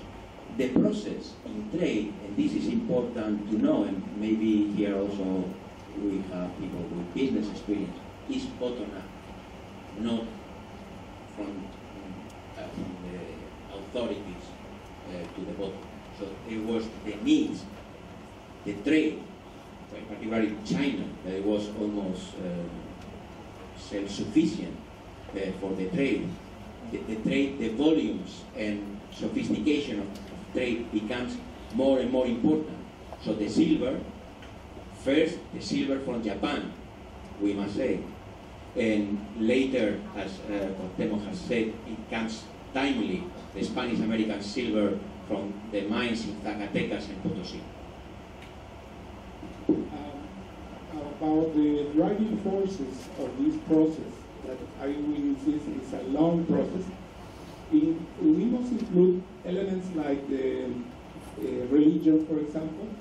The Spanish and the Portuguese have this common Roman Catholic religion, and they came in the moment in which also there were divisions in Europe with the reform, reform and counter-reform. This is one element that was very important.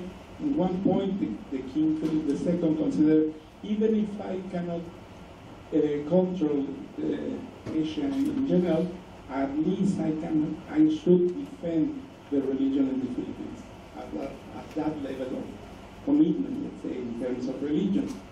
Another one, of course, is the conquest of spaces that was nurtured during the process of the discovery and conquest of America. They continued in the Spanish side. The Portuguese were a little bit different because they knew the limitations. A very small country that was not able to control all the space. However, it was huge, this Estado de India, but they could control the trade. And the trade is an objective that is precisely bottom up. That is, from the bottom, the business people are looking for the profit and the quick as possible profit. That was a really important process. More questions? Okay. Hello. Good morning, Gaspar from the Spanish News Agency. I'd like to ask you if there was any queen among the spices, any special one like pepper, or maybe a few of them that were more valuable for the Europeans back then? The spices, if you could, say if any of them that were more valuable than the others, like pepper, or I don't know which one, or a few of them that were more important in those times. Thank you. Yes, the pepper was the spice that arrived into Europe since the medieval times and even before, that the trade was divided by segments. Produced in Southeast Asia, in the Maluku, and sold in Malacca, and resold several times in the Middle East, arriving to Venice, and from there all the way to Europe. And it was, let's say, a traditional change of trade. But there were many others. Cinnamon, it was nutmeg, clove, etc. in different levels. What is, by some experts, the main element of this is the effect of the spices. That means the opportunity to preserve meat, for example, the opportunity to change the flavor, and other products like the ivory, etc., to give prestige. It's important for those that consume product to know that they are the only ones that can consume this product, and that's why the excessive price. Only to remark that it would be difficult to answer this question in a long period of time, because what happens already from the 15th century, when the Europeans had not arrived yet, and then when the Portuguese arrived and when the Spanish arrived, and the Dutch arrived, is that the importance of different spices was changing. The market was changing. The prices was changing. Somehow, the most important chapter here is that also, as what says the Portuguese allowed the trade to happen. They didn't take over the means of production. There were the Dutch that finally took over the means of production. It disintegrated the production and it created a downward path for Southeast Asia. So the answer is complex and it depends on the areas, when, and how. Thank you for your question. Question here, yes.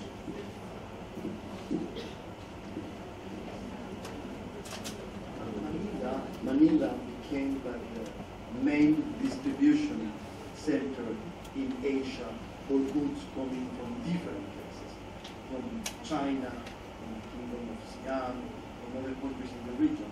Am I right? I mean, in Manila they sort of distributed goods coming from other countries in the region, and then they exported, traded them, sent them to the Americas, and the same happened with the silver. All the silver went to China, or came to Thailand, or to Indonesia.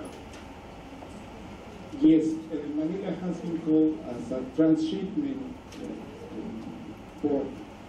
However, the Philippines also produce other textiles and other products, in small quantities of gold. But the attraction of Manila for many other products, not only silver, may reinforce the connection, the existing connections with all the Southeast Asian region, including India.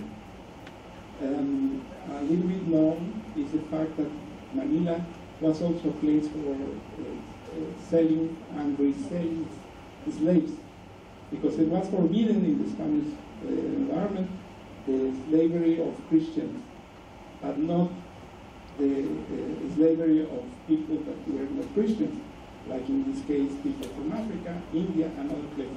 And Manila was one of these. Different products with the specific qualities, high standards, like in the Siam, the deer skin that was very much appreciated all over in Asia, entered to Manila and arrived to Japan, for example, via Manila. A bit strange, but it happened like that. Remark that Manila is still more important for the China trade. So the Qing dynasty granted more licenses to the Chinese merchants to trade with Manila than with any other place in Southeast Asia. But there were also many dynamics.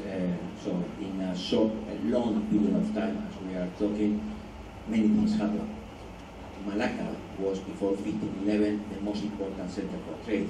In a way, it remained so under the Portuguese, but because the Portuguese took over, then other places like Bantam, Makassar, Malabar becomes important centers as well. And then the Dutch Batavia becomes very, very important, but is already at a later time. So the dynamics are hard to establish.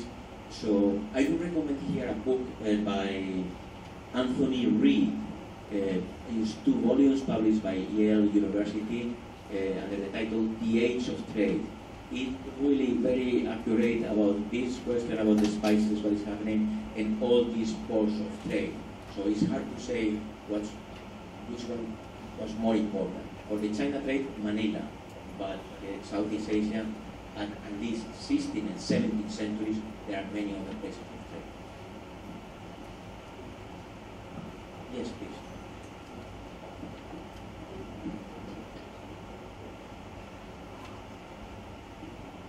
Thank you very much for the very informative lectures that you have given us.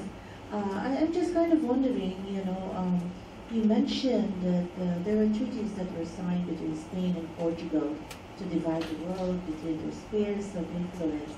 And from your presentation, it was mentioned that the Philippines fell under the sphere of influence under Portugal.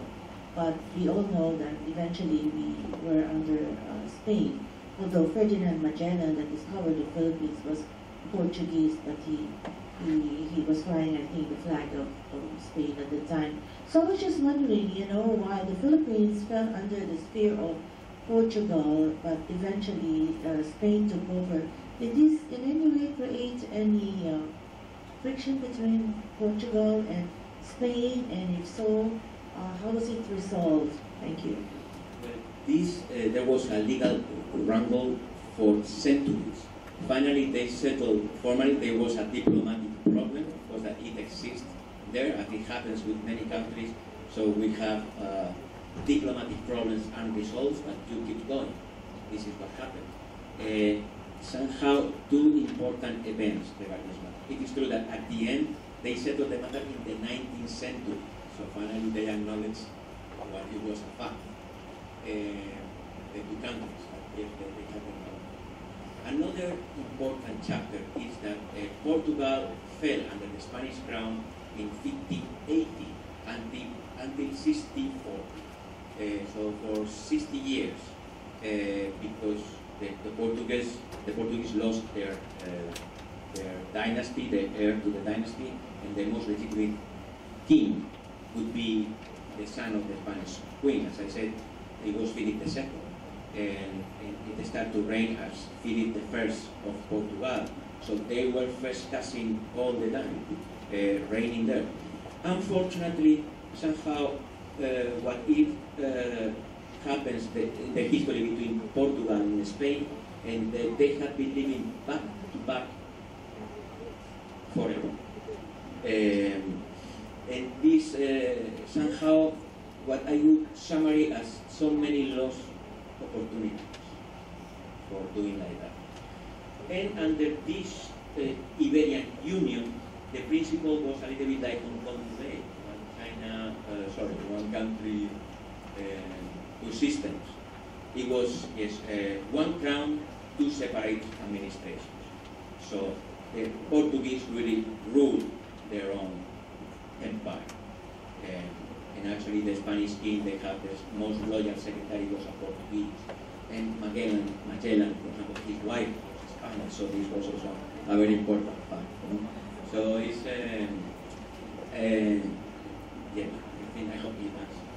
One specific point, I mentioned between 1565 and 71, very short time, but there were many changes and discussions in Europe at that moment, including in Rome and in Madrid, because it was a geographical scientific question where it was exactly the Manila. And second, the element of who is going to rule. The Portuguese were unable to control the Mindanao and Luzon. Practically, even if they claimed sovereignty on this area, they were unable to control. And in 1568, it was a blockade of Cebu by Portuguese forces against Legazpi. So for 3 months, the Portuguese fight against the Spaniards, and they were defeated not by guns, but by the Liberia, apparently. The soldiers, the sailors of Portugal need to go back. Well, for now, we are sorry to inform that we would have to stop the question and answer session for now in order to proceed to another session. And thank you all for your questions, and thank you very much again, Mr. Biyama and Dr. Morales.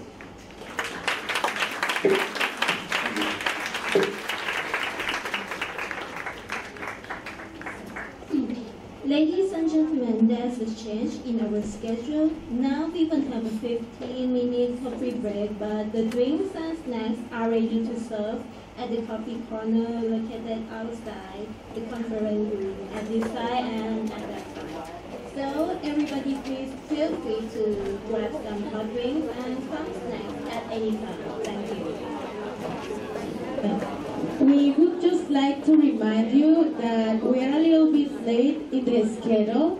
So if you would like to go to take a cup of coffee, we have to take 2 minutes back. In 2 minutes, we start the next session. 2 minutes.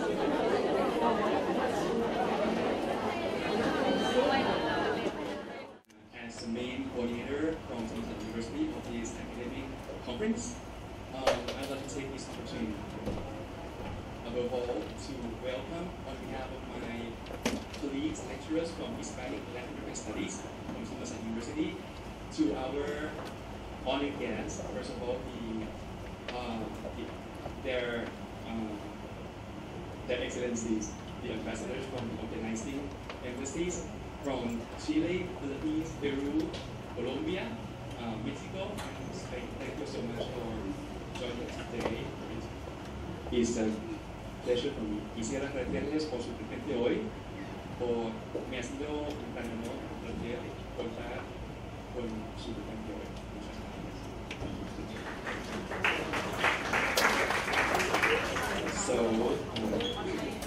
the title of my presentation today is going to be about Catholic here to Manila Galleon and the theme of Siam, history of the Hispanic and Latin American globalization in Southeast Asia.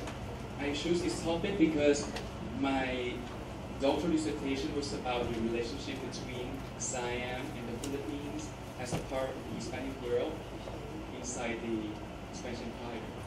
But the timeline of this presentation would be from 1565, which was the beginning of the Manila Galleon, up until the year 1765, which was the fall of the Kingdom of Ayutthaya in the hands of the Burmese troops from Awa Kingdom. So, before I begin again, talking about Ayutthaya Kingdom and the Manila Galleon might sound a bit weird historiographically in China, because when we talk about the history of the Ayutthaya Kingdom in relation to the foreign countries, European countries, when I was young, and I guess the students in this generation as well still learn that, we have Portuguese as the first country that established relationship with Ayutthaya Kingdom, and then we passed to the Dutch, the French, the Englishmen, and so on. So what happens? What happened is the Spanish Empire was left abandoned historiographically. So my objective today, apart from being a part of the Manila Galleon Conference, I want to emphasize the presence of the Spanish Empire together with many regions, which are now many countries, joining us today. But as Ayutthaya was in Southeast Asia, the entrance to the Spanish Empire was the Philippines, the Manila. So today we're going to talk about duality from Ayutthaya to Manila, mainly. But anyway, not about the Philippines, but also Philippines as a springboard or trampoline from Southeast Asia to the rest of the Americas as well. Okay, first, let's see the fundamental knowledge we need to know about what was the Philippines in the Spanish colonial era. I have cited some of the definitions of some contemporaneous agents or historians of today. Please have a look at the third one, this one. I studied from a letter written by an official from the Audiencia of Mexico, called Don Francisco de Samaniego, who came to the fore in the 16th century. He was sent from Mexico to Manila, and this is his comments on what was the Manila. He said that este es el tercer mundo de vuestra majestad. This is the third world. This is the third world. The third world from His Majesty. This is what was exactly written in the letter. So I think this should give you a very clear image of what Philippines was seeing at that time. Third world region. So now you know that the third world definition of some region was not appear in our time, but back then 300 years ago already in the Spanish Empire. And the rest of the definition about the Philippines, I studied Carlos Martinez Shaw, Pierre Chonu, there are very famous historians on the Spanish Empire. The first one, Martinez Shaw, defined the Philippines colony as Finisterre colonial, or the end of the world, colonial end of the world. And the last one, una colonia de la colonia. Talking about colonia de la colonia, the first one is the Philippines. The second one was the New Spain. So you see there is a sub-categorization from colony to another colony. So you see the very, very long distance of the feeling of the speaker. This is what I'd like to emphasize. But however, although the Philippines was the boundary, it was the commercial empire as well. So, being frontiers, marginalized space from the Spanish Empire, the Philippines succeeded at taking advantage of its geographical situation. So, being frontiers, I cited Dr. Manchado Lopez in Luque Talaban, which is also famous story in Spain.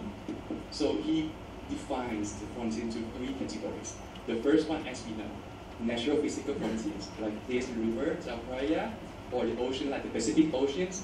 Even though it separates the Americas from Asia, at the same time it also connects. So it is the title of our conference today, the Transpacific connectivity. The second one is the human artificial frontiers, which was like fences, walls like intramuros. The last one is imaginary frontiers. This is very interesting because when we talk about the frontiers, natural, artificial, but what is about imaginary frontiers? Spiritual frontiers, like Manila as the headquarters of the Catholicization, evangelization of the Spanish Empire. So, talking about Intramuros and the rest of the Manila, it was separate worlds. Cultural frontiers. You see how Hispanic it was in Manila, inside Intramuros, the whole city, and the rest. Or frontiers between the dominating and dominated worlds, like the natives and the conquistadores. Apart from being frontiers, was the Spanish officials and governors took advantage was the fact that the Spanish Empire was ruled by the system of pluricentrism.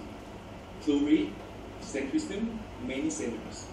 Even though having Madrid as the metropolis capital, in Mexico City, in Peru, in Lima, or even in Manila, these cities itself has its own autonomous power because of the lack of communication at the time. You see the galleons from Acapulco to Manila, it took about 5 or 6 months in order to arrive. Not to mention the way back, which took more time because the galleon needs to go northward until it catches the Japanese tide, Roshibo, and then it goes all the way eastward to California coast, and go back southward to Mexico. So apart from being the local autonomy, Philippines, Manila also have self-determination. The interesting thing is we could not talk only about the governors, officials. We also have local elites, commercials, agents, religious, etc. So the first pages of my presentations are to give the overall view of how was the Philippines and how Philippines and Siam get involved with the Manila Galleon trade. Because total galleon trade is about Acapulco and Manila. We see no Siam in that process of globalization. But today, I'd like to present you 6 kinds of globalization contributed from the Manila Galleon, from Acapulco to here, Ayutthaya. Before I enter to the topic, please, I'd like everybody to have a bit of historical consciousness that even though we're talking about Ayutthaya as according to the traditional historiography, the second capital of Thailand, here Bangkok was a part of that kingdom as well, but as a port. Every galleons, every embassies of Spain or the Philippines that pass here, they need to disarm here before they proceed to the Ayutthaya kingdom. So we are still in the Ayutthaya kingdom right now. So in this river, embassies, trade, merchants from the Philippines, the rest of the country, they pass right on our left side. So I'd like to feel connected with the topic because although it is history, we can feel it apart from learning it by books or by memories. The first thing is the globalization of migration, which will be focused or speak of more deeply by the representative from the Philippines about the slave trade. But in my case, about Manila and Siam. After my 7 years in the archive of the Indies in Seville, I succeeded at digging up some data, and I found that during 20 years ago, there were actually some Spanish agents, being religious, adventurous, officials, merchants, that were very active in the Union society over there. So the first one is very interesting. He's called Pina. He was the mercenary in the Nazarene army. Nazarene, he was the king in the late 16th century. He is acclaimed by being the one who proclaimed independence from the kingdom of Peru. And then the second one, the Sebastian Cordero, he was the Spanish assassin in the Portuguese quarter in Ayutthaya. Usually we go to Ayutthaya, we see lots of foreign settlements, but nothing about Spanish. We have this one. We have the Portuguese settlement, or we call in Thai, Ban Portuguese. Literally, Ban, casa, house, Portuguese. But in the documents of the 16th century, it's called Campo Português, or Campo Português, the Portuguese camp. This is what happens. The size of the incident happened here. Today you can visit the São Pedro, Igreja de São Pedro, Church of San Pedro. This one is like this today. If you visit it, you have this kind of data, you can feel more connected being in this Hispano-Atlantic community. The third one is Miguel de Pina. He was a Castilian who served as the interpreter in the Ayutthaya Royal Palace, as the one who translates things to Manila. And the fourth one is interesting because in Thai history we know that in the year 1688 we had the Siamese Revolution against Constantinople from the Greek ministry. And if you are Thai, I am sure you have seen a Thai series, Oja or something like that, that features this character. So the Castilian family who suffered, who were victims of the torture and the execution and the persecution, homophobic persecution, are the Perez family. They were 24 and they were dragged up to the Lopburi, which was the capital of Indonesia at that time. So another one was the fifth one, the Castilian governor, the Castilian governor of what? Of Bangkok. Of Bangkok here. We had the Castilian governor here in Bangkok. I studied from the memorial of the Embassy of Spain in the year 1718. So just to have a brief knowledge about this one. The sixth one is after the embassy, Spanish governor tried to establish commercial and diplomatic relations, sending people to populate, to settle down here in Ayutthaya.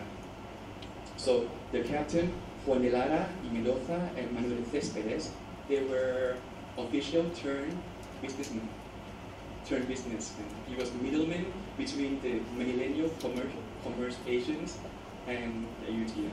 So from these 6 agents, we can see the varieties of the agents, historical agents involved in what we're talking about, the globalization of the Manila Galleons. So these people, I'm quite sure they passed from Spain and Mexico, New Spain to Philippines. This is the contribution of the Manila Galleon about migration of people to Siam. The second one is evangelical flows of Spanish missionaries.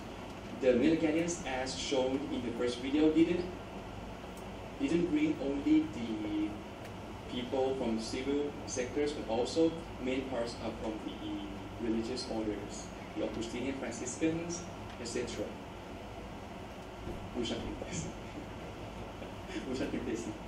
And the first religious mission from Manila to Siam took place in the year 1582. 1582, after the crown union between the Spanish and Portuguese empire, but it failed. The one that really succeeded at doing something was the second one, from the Franciscan from Manila. They were Spanish and have the name here, Francisco, sorry, but anyway, I've cited some. So, due to the limited time, I would like to focus on the fourth one, the Francisco de San Buenaventura. He was a Franciscan priest from the Manila, sent from Mexico as well. But what was his contribution? I wrote his letters sending back to Manila to complain that, oh, I cannot be here anymore because of the people, because of the weather. Please send me back. Please send me back is what the content of the letter. But anyway, the content of what the main subject, what I was to say is that he was the one. He came here as another missionary. He learned Siamese language, and he wrote the so-called Diccionario Castellano Siamítico, which can be considered the first Spanish type, to say in today's language, dictionary up to now. Which year he was in Utah from 1753 to 59, which was like 7 years before the fall of Utah. So there's no doubt that the dictionary was gone. was gone. Unfortunately. But anyway, we do know that something exists. For the Embassy of the Philippines, I'm glad to say that apart from the Spanish nationality priest, we had Juan Bagayawan, who was a Filipino priest, Filipino native priest, transported to Utah as well. He was, according to the data, he was sent from Utah to missionalize something around Bangkok here. So this is the one. I'd like to show you this one, the Trade of Peace, Friendship and Commerce, which is very important for us today, because I think His Excellency, Ambassador of the Spain, you know that this year, 3 months ago, we commemorate the 300 years of the Treaty of Peace, Friendship and Commerce between Spain and Thailand. Yes, 30 years ago, back there, and there were ships around there too. These are the eight articles. The first one was the foundation of the first Spanish quarter. First Spanish quarter of Siam. The first one was the Portuguese back in the beginning of the 16th century, 15 something. So for the Spanish and the rest of the Hispanic world, you had Spanish quarter here, but it only lasts very little, just 50 years something, and it was gone again. And the third one was the privilege of hiring laborers here to manufacture ships. What were these ships? Manila Galleons.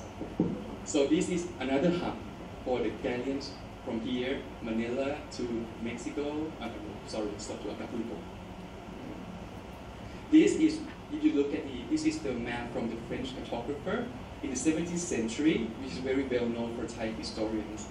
Where was the Spanish border? It was here. It was here. It replaced actually the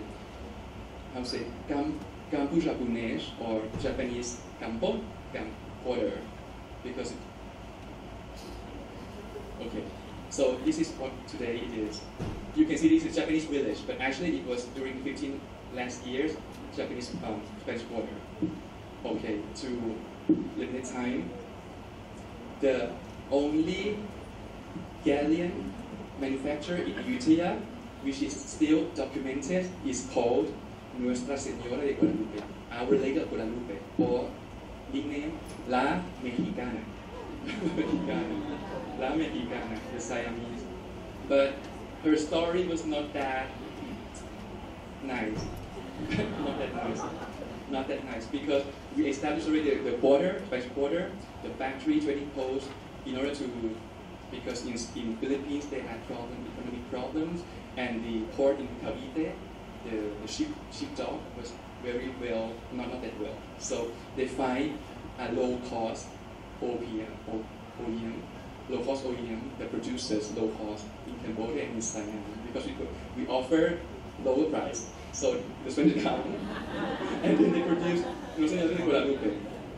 So it was estimated year of departure in 1754, but it did depart 2 years later. You can imagine Philippines had not enough galleon to trade. No situado. They're waiting for this one, to go out. And it is resolved of a company called Compañía de Nuestra Señora del Buen Fin. Yes, 54, and it is from the money, from the capital of 30,000 pesos from the residents of Manila. So big sum of money from the Manila residents, not from the real government. So I think from the limited time I have, actually I was going to talk about the gastronomy, because during the embassy, I see the inventory of the gift the governor of Manila gave to King Thammasat, the king at that time. You see mandarina, which is a kind of utensil used very much. It's very typical in Hispanic world. This one is used for those who don't know what it is. It's a kind of saucer with something to place a little cup for chocolate. So you can imagine that in that time, the king, courtesans, they was already being Hispanized, culturally, gastronomically, culturalized already. You have food, polvos is conserved like a jam or something like that. Polvos in Habana, Cuba.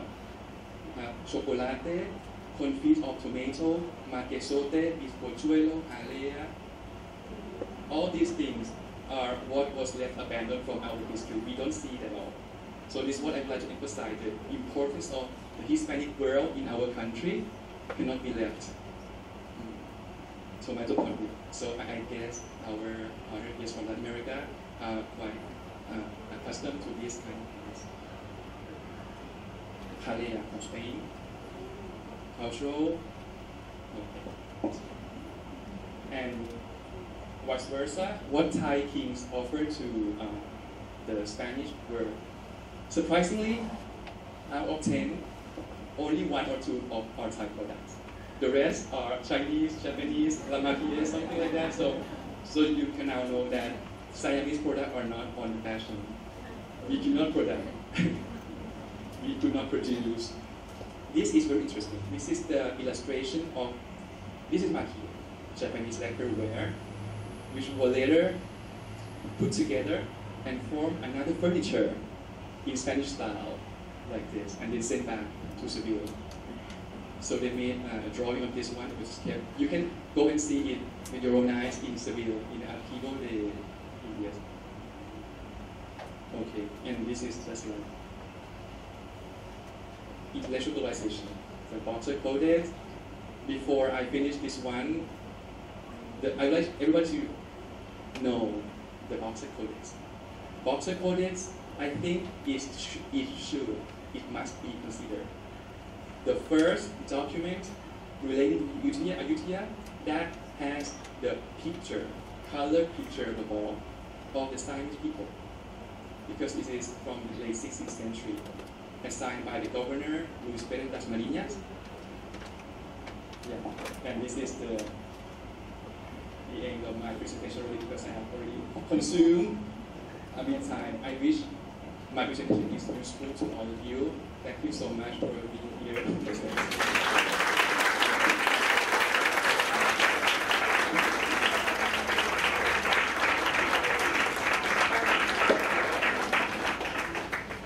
Thank you very much, Professor Hong Jang-Lat-Sin.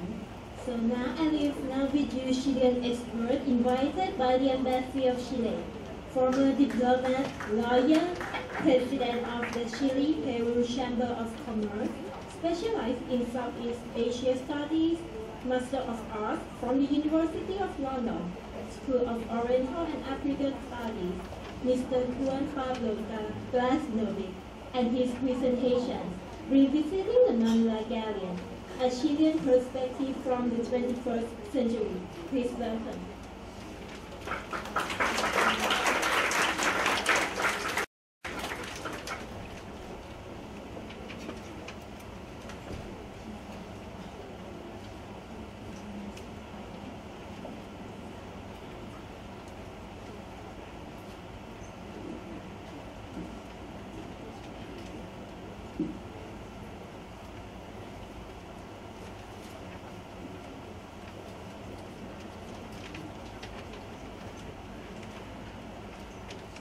Okay, good morning to everyone. I'm going first to set my chronometer in order to comply with the time schedule, so give me just a second.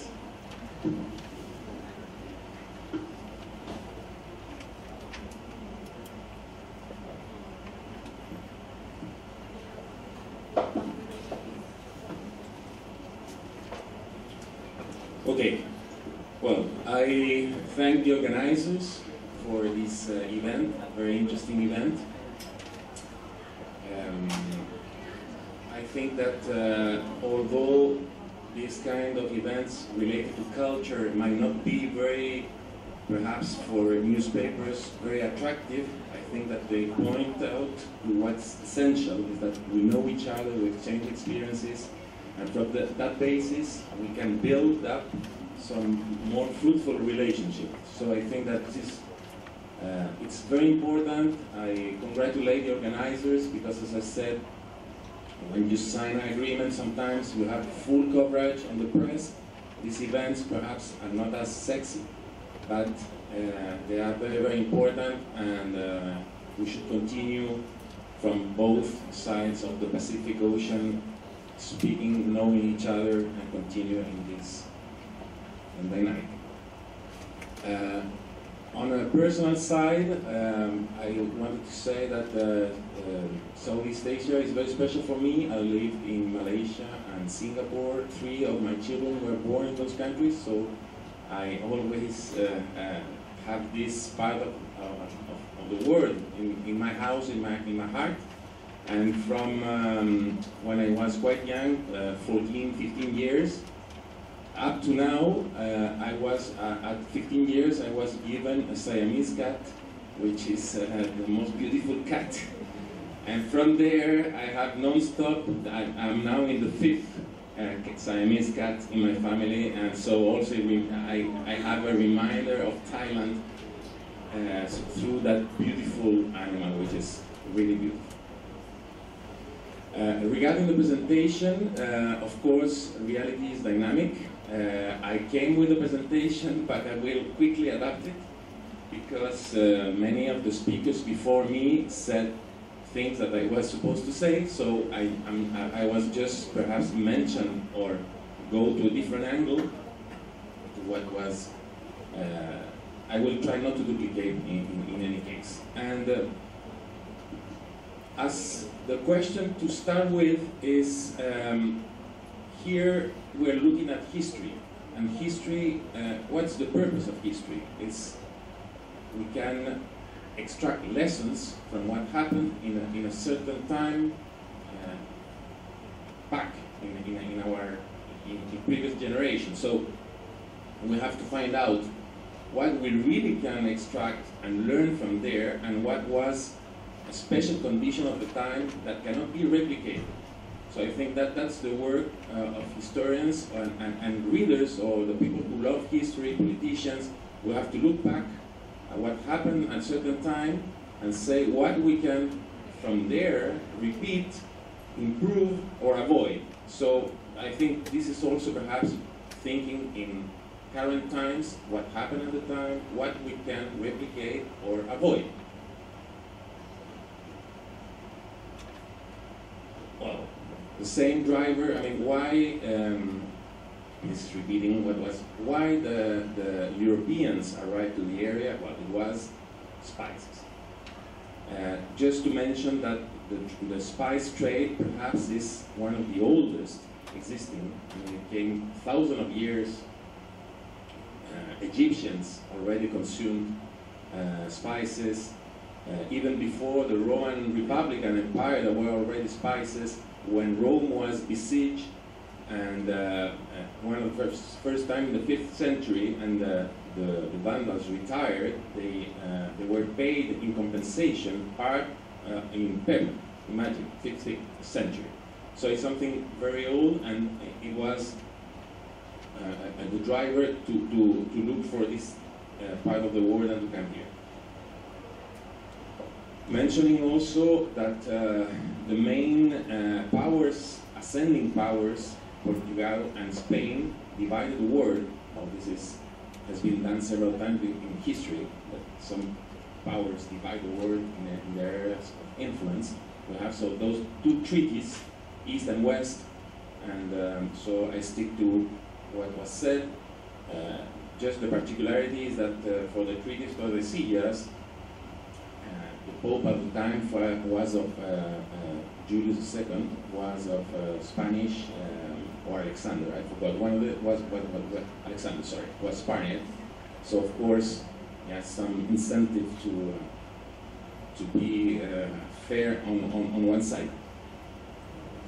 Well, this is very interesting because sometimes there, as also was mentioned, there are some unique historic conditions that explain or are drivers to some situations. Here, we have to look at the persons, the players of this adventure, which was the Manila Galleon. Who were those people? I mean, it's the conquistadores, and why these people has such audacity, were so like things that would be unimaginable. And now those people imagine that they didn't know the word. I mean, when they said they didn't know if they were going to sail a week, a month, or perhaps they were going to die in the way. So just to go and go away without knowing where you were going to land, you had to have this very special state of mind and a determination. That's something very unique. And it was a combination of conditions, of factors that explain that. First, these people, I mean, most of them were of small nobility, hidalgos, and they came from, in the history of Spain, after 8 centuries, they had, conquered Spain from the Moors and the Muslims. So they came with a spirit of continuing conquering, and they wanted to do it for the glory of God, and also, of course, for their own personal glory, because reputation, honor were something very important for them. And except for the eldest son, all the rest had to look for their own way of life, because the eldest son, what we call the mayorazgo, received all the goods, I mean all the derived from the nobility, and all the others had to be priests, soldiers, or look for something else. In the case of daughters, they were married, so the only one that continued the family lineage was. So these people also, they had nothing to lose, and they had to find something. Of course, they wanted also, they were looking for wealth, they wanted to be, they were poor, they wanted to be rich. And with these spiritual and personal conditions, we find also the development of technique, mathematics, astronomy, geography, cartography, that also converged with this very spirit of conquering the world, and made possible this route and discoveries. We have here two, we have these conquistadores. The paintings here are Cortés, who conquered Mexico, 1519 to 1521, and then we have Pedro Valdivia, who was the first governor of Chile. Valdivia has a particularity. He died, killed by the Indians in a battle, and his body was never recovered. We don't know what happened to him. It's an exception with other conquistadores who died in civil wars, or that they were buried, they know where they are. This disappeared from Earth. We never knew more about him. Well, the Spanish expeditions, they have been mentioned. Well, Magellan died in the Philippines. Interesting enough, the second expedition, that came from, in the case of Saavedra, it came from Mexico. I think that Mexico was conquered in 1521 already, so a few years later, the Spaniards were in condition to organize. They were already receiving news, organizing a major expedition. So that's to show that things were really were evolving really quickly. Then we have the other, and the important thing is that in that expedition, Urdaneta spent like 11 years, because he tried to return, and he spent like 11 years in the area, and he was going to be the pilot then afterwards in the expedition of the Caspian, and he's the one who discovered the way. So, as said also here, studies accumulated, experience accumulated, allowed finally the setting up of this route. Here we have the expedition of Saavedra. Just show. These are several Spanish expeditions. I mean, they were looking for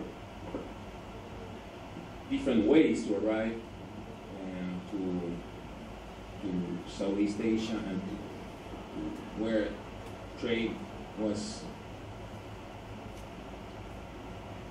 Here we have also another angle of the routes in the Atlantic, Pacific, from Acapulco to Manila, and from going a bit south and then returning due to winds and currents.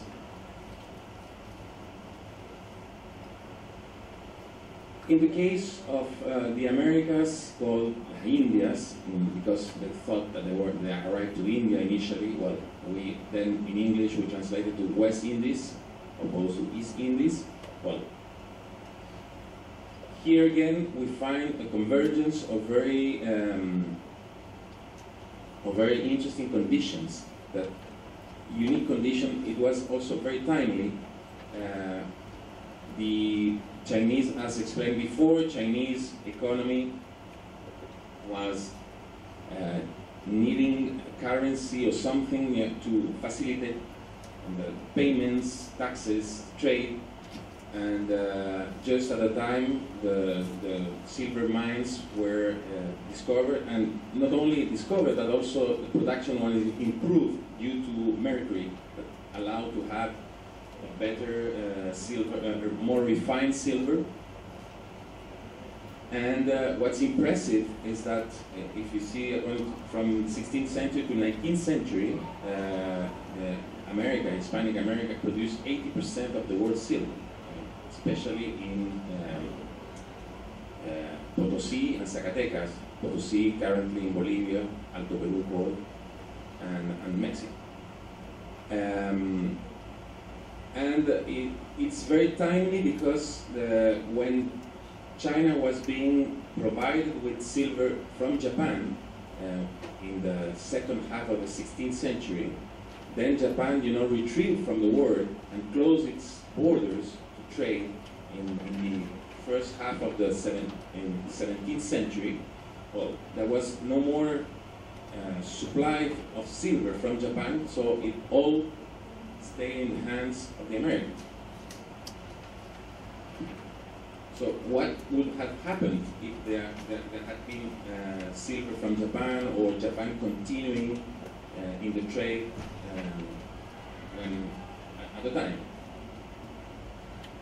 Regarding the nature of the trade, it's important to note that it started as a very heavily regulated trade.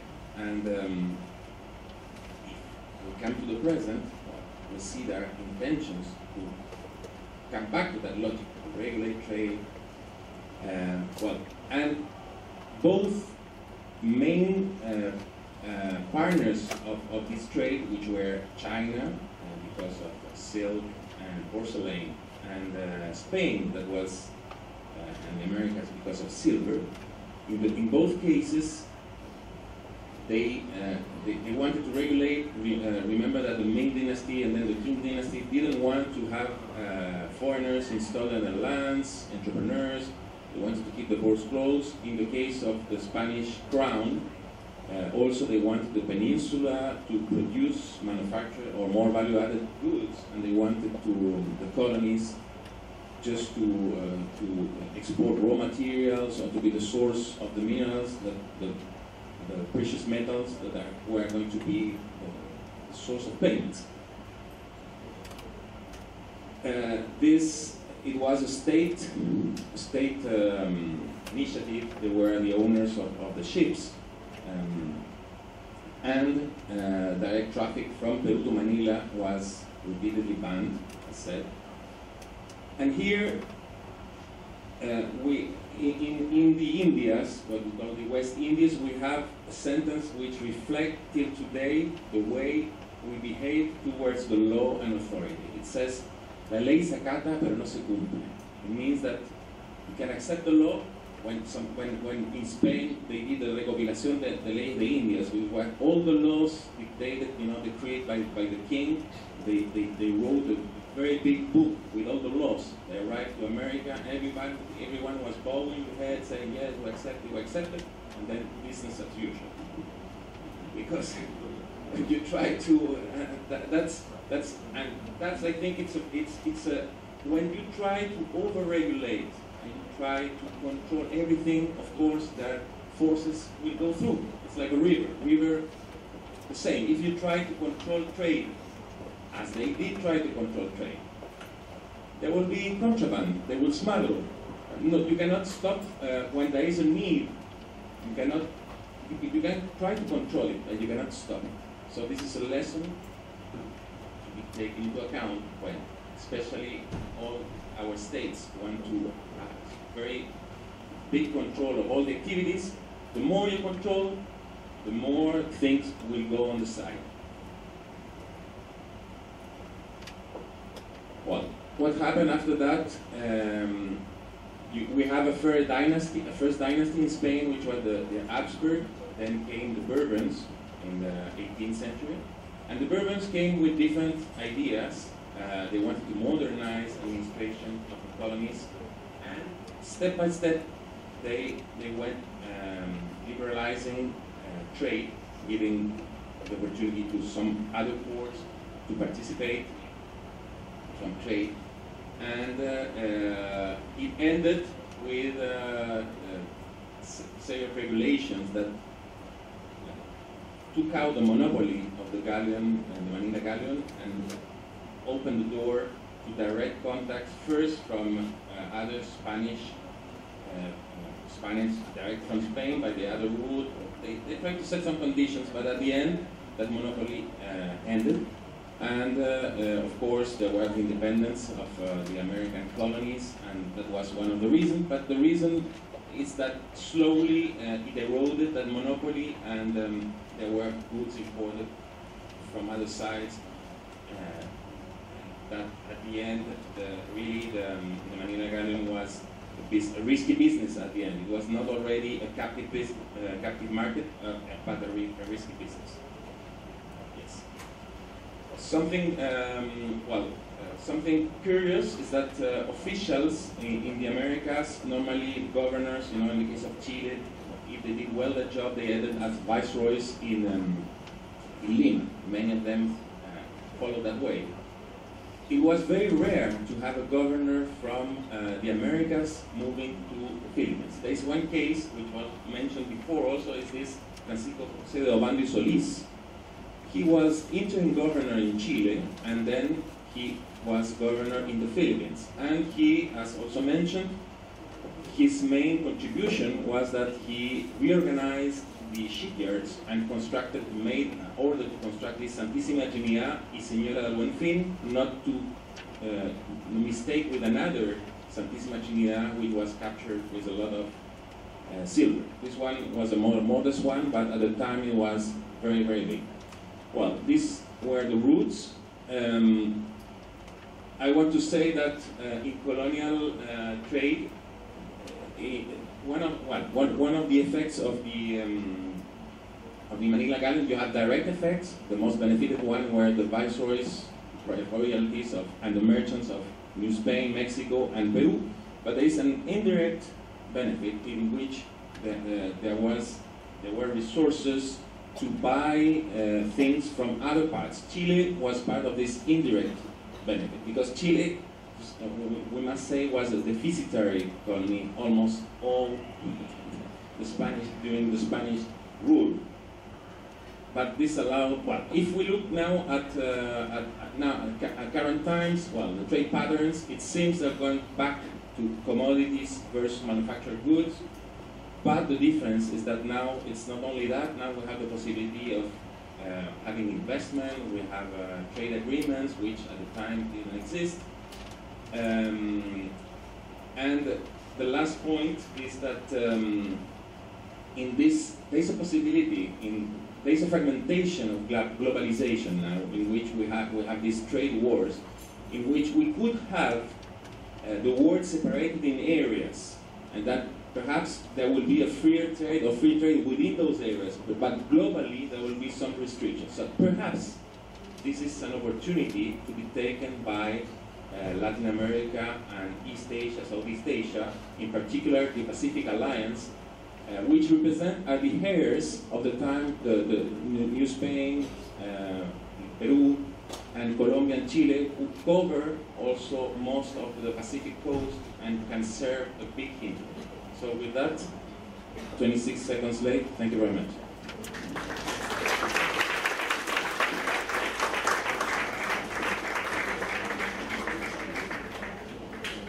Thank you very much, Mr. Glasnovic.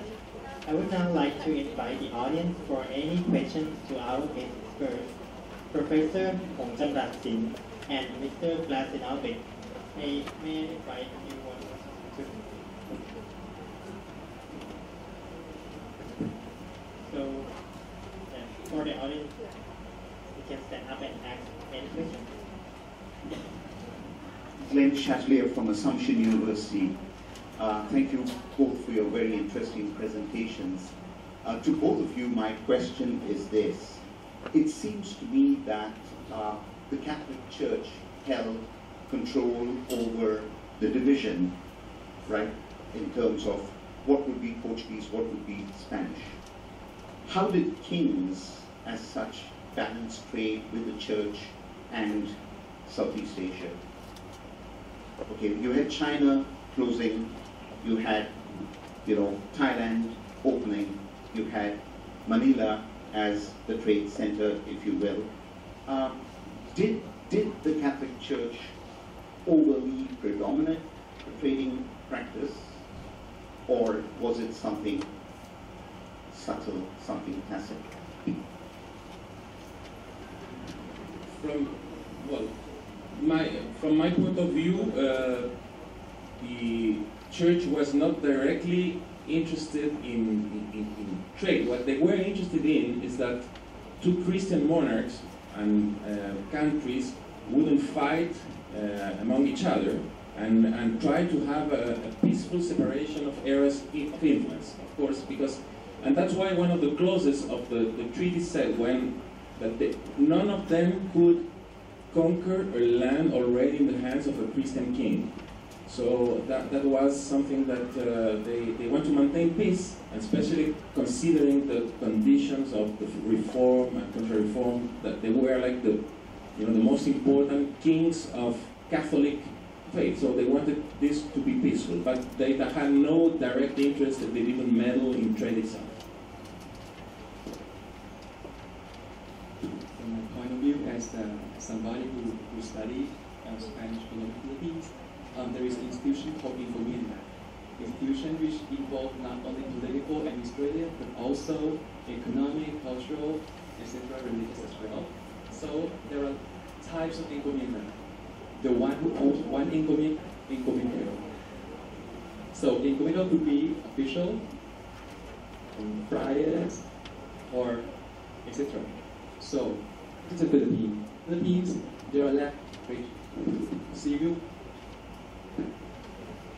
But anyway, there is a political system called friarocracy of friars in the Philippines. So those who were in charge of Catholicizing the Philippines are really the priests. So talking about the priests in Encomienda, there is something about money, la pasta, the money. So I have to confess I'm not expert on Latin America, but in case of the Philippines, the priests are the one who controls the economic life in Encomienda, and there are documents talking about how they even though in the habit, the road, the mangrove, they have businesses. Can I just compliment what the Encomienda institution is very, very interesting. Well, it was very well developed in the Americas, and of course there is the economic element, but one of the reasons to allow the Encomienda, to establish the Encomienda, is that to avoid slavery in a way, because they wanted to, first, many conquistadores needed, hand people to work in the mines, everything. So the crown, influenced by the church, tried to have a system in which the Spanish settler had to respond to the well-being of these people in exchange of work. That's basically how it started. And of course it was a way to pay taxes, and then it would have an economic arm. But to take into account that initial intent. Excuse me. We are sorry to inform that there will be only another 2 more questions due to the line. Okay, 1 more question in order to proceed to the next presentation. Considering the fact that you mentioned about culture and religion, there is one concern I personally have. How about music, instruments? That's a method that people use to communicate ideas or method.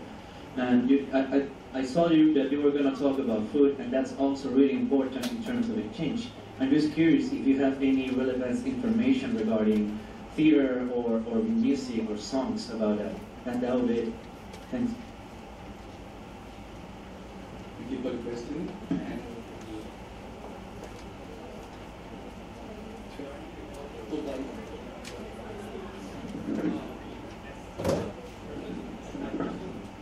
Like popular culture, we for Transpacific, Filipinos, I think are one of the best singers in Southeast Asia, because there were like professional singers back in like 30, 40 years ago, and some like famous singers today are descendants from the Philippines, like Christina Aguilera, Mariwan Gemina, something like that. But historically speaking, academically, there is a book called like musical culture in the Philippines, something like that. We all know that La Guitarra, the Spanish guitar, has already been manufactured, especially in Cebu. There is the industry of the Spanish guitar. And then in the Philippines, we have the bamboo organ to substitute the original steel organ in like cathedrals of Burgos, Sevilla. That kind of musical instrument I think are the best examples of evidences of how the Galleon are culturalized as together as Hispanized people. I'm not sure whether this is these people.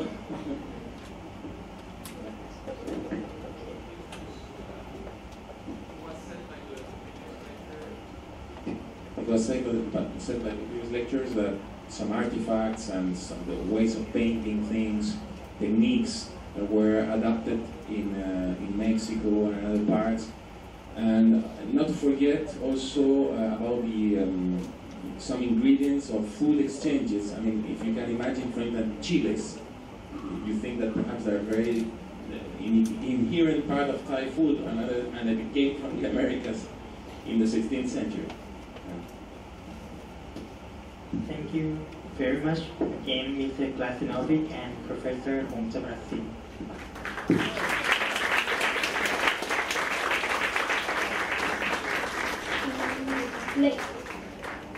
Ladies and gentlemen, and now we will continue with the last session of this morning.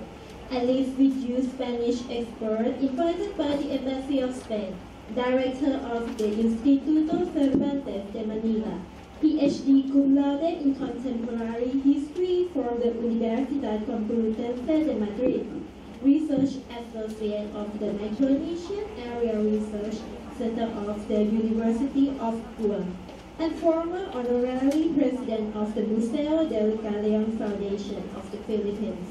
Mr. Carlos Madrid Alvarez and his presentation, Galleon de Manila, Museum Collections in Europe, America, Oceania, and Asia. Please welcome.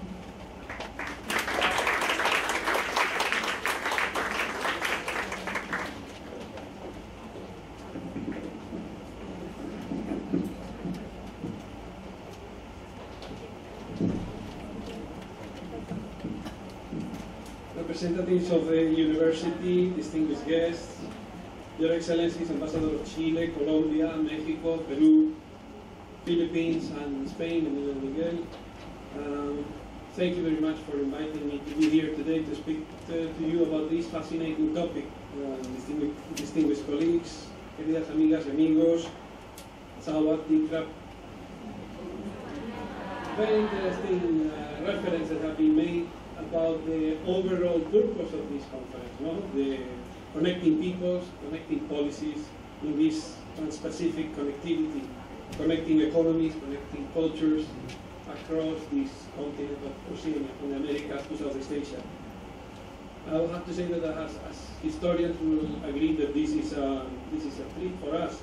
Is when the past is used to foster a better future, we can say that history has, as a discipline, has succeeded. Now, given the perfect introductions that have been given to the topic on the Manila-Acapulco galleon trade, we're going to be focusing on a more specific aspect of it, in line of the commemoration of the Dia del Galeon, October 8th, that, if I may remind you, was the initiative of Philippine senator, recently deceased, Senator Gara. Now, this connectivity of 4 continents left behind an array of intangible consequences, intangible heritage in the shape of cultural trades, words, exchange from one language to another, but also tangible heritage.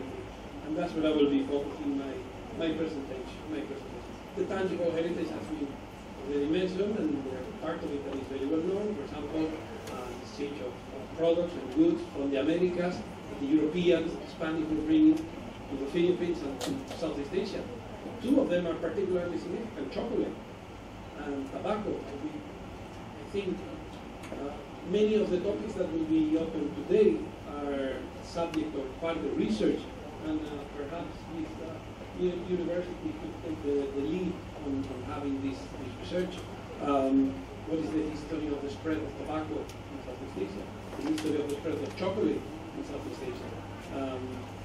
We are lucky to have Hotel Villamar doing fascinating research in Singapore, and we're looking forward to have more of these fascinating results.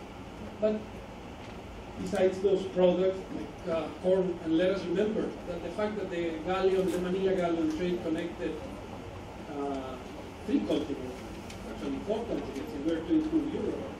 In terms of the American-Asian relations, it meant that 2 of the most significant civilizations in the world at the time were being connected.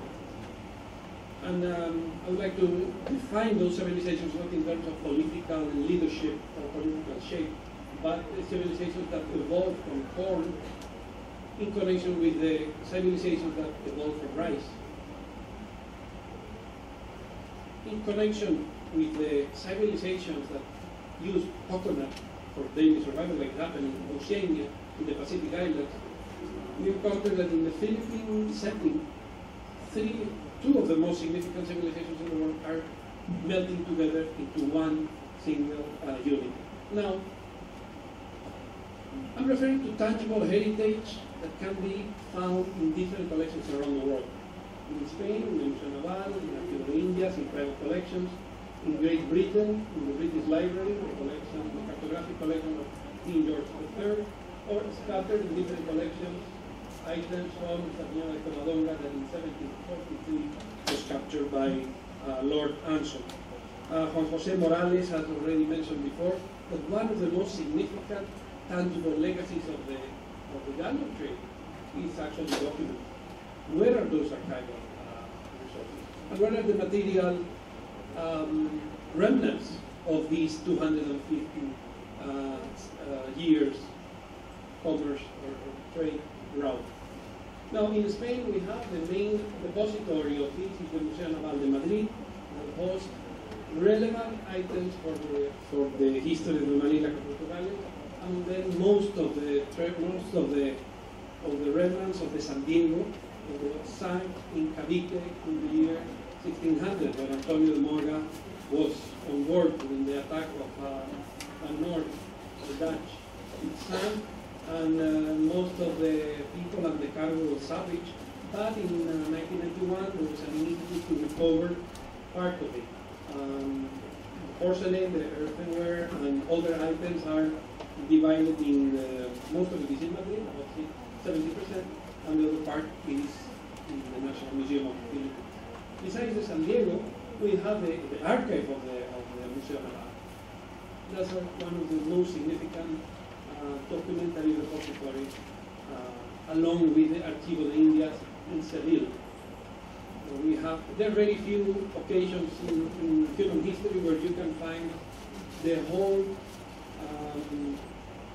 records of the history of a continent in a single archive.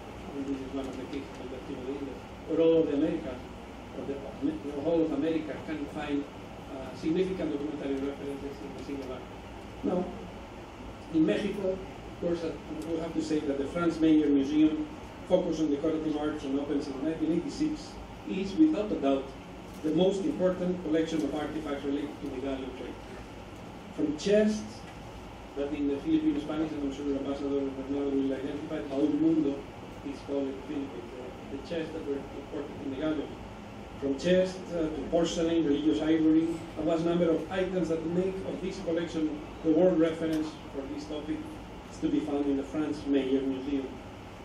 Now there's the latest addition, and this is the Baroque Museum, the Museo Internacional del Barroco, this beautiful building by a Japanese architect, inaugurated in 2016. This museum hosted an international exhibit about the Manila Acapulco galleon trade, and has among the objects of this collection different items, again, like ivory, religious figures, all related to the galleon trade.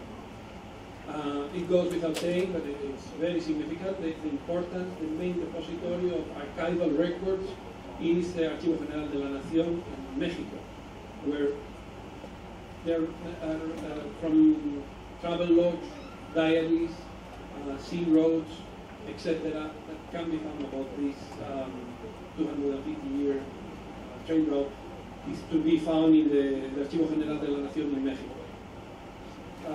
The main reference for the history of the Manila Acapulco galleon.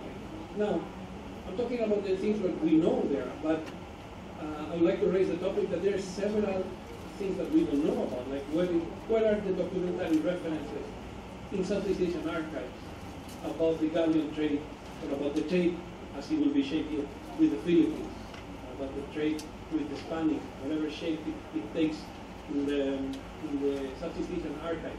We know there's some research conducted in the Chinese records, and luckily there's a number of scholars working on it, and hopefully some of the younger students that are at the back of this room will be excited to do further studies on this. So we're probably talking about a whole field of work on discerning what shape, how did the galleon trade from the Americas to Southeast Asia, how it did affect the internal markets in Southeast Asian territories. Now, besides this, and of course, as Cortez Villamar has mentioned before, there is scattered among many churches and city halls in the state of Guerrero and many other states of Mexico, the Pacific coast especially. There are several pieces incorporated from the legacy of the same galleon trade. Now, we can hope of having one day an inventory, because those items are probably known, but they have not yet identified as coming from Southeast Asia, from China, Japan, etc., etc. Now, the Philippines has the other main repository. As I said, from the San Diego, it has some of the pieces that were salvaged in the late 90s. We have the Church of Santa Ana one of the few churches that was not destroyed in World War II. It has inside some of this was visited by the sailors and by the crews of the galleons, along with the building of Antipolo, the La Paz y del Buen Viaje. The Church of Santa Ana has inside some, I'm not going to press the next just in case I set it off. But you see the religious figurine inside the case. The support below the religious figurine, it comes from a galleon, and some of the wood around this little chapel came from a Manila galleon. And this has been researched by Dr. Jaime Laya, Philippine scholar. We also have, and I would like to highlight, in the Northern Mariana Islands, in Saipan, we have the remnants of the Galleon La Concepcion 1638 in shipwreck in the southern beach. You can still find some pieces of porcelain. It was salvaged in the 1990s, and the collection is preserved in the Museum of History and Culture, the former Japanese hospital. Saipan was under Japanese administration. The treasure of the Concepcion is most interesting for our field of study from the point of view of Southeast Asia, because it was a galleon that was sailing from the Philippines to Mexico. So it not only had the silver, not anymore, it had the products that were being traded. So part of the gold, and it's really something to behold. I had the opportunity to work there 19 years ago, and the pieces are truly, truly amazing. Gold, this was not to be traded, it was probably carried by the passengers, although it's still subject to dispute. These pieces are very, very small, a few centimeters big.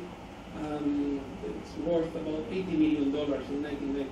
This piece is particularly beautiful, so not sure about this size, less than a finger. That's the anchor, and therefore size reference. The anchor is behind me, and we're hoping to loan this collection in the Manila Acapulco Galleon Museum, that I would like to play a small video about this initiative. There is another shipwreck, shipwreck in Rota, and the families, this has never been salvaged because it sank in a shoal, and the Spanish were able to retrieve most of it. But the descendants of the people that stayed behind the island of Rota, they still have some of the nails and pieces of the galleon. If we can see the video in a short presentation about this initiative, we're building a full-size replica galleon in Manila. It's called the Museo del Galeon, and we can take a look at what is happening.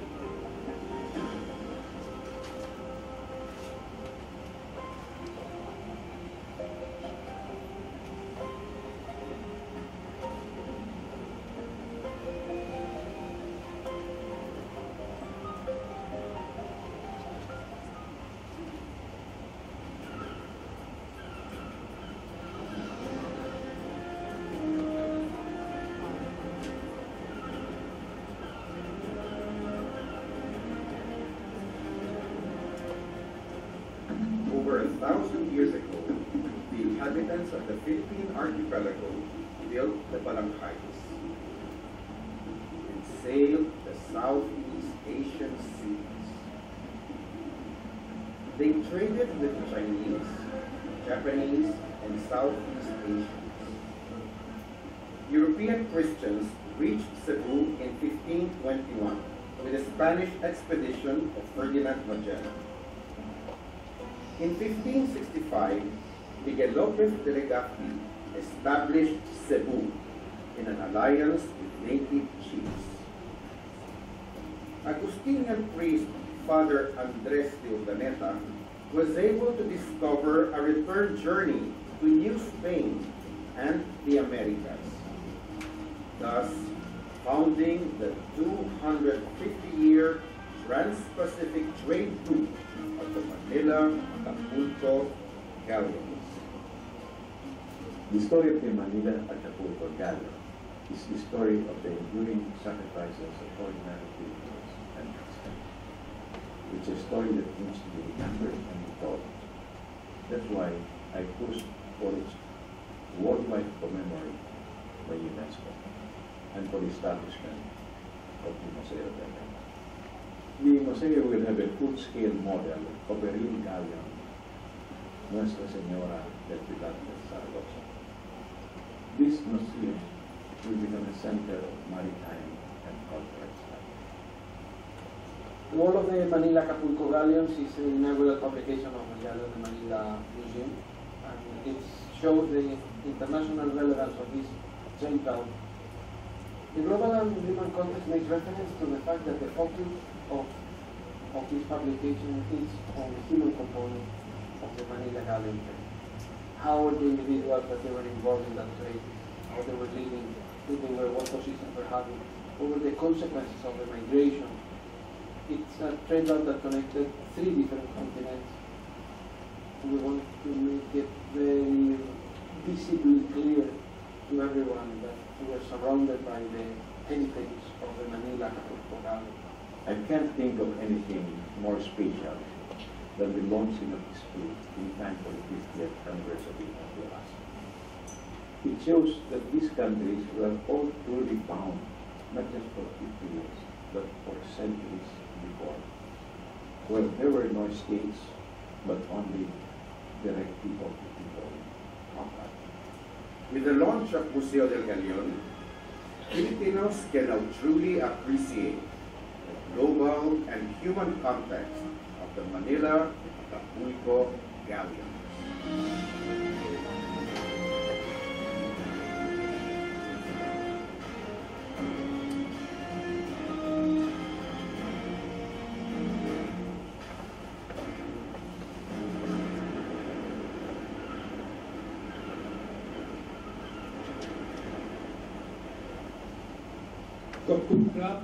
Muchas gracias. Thank you very much.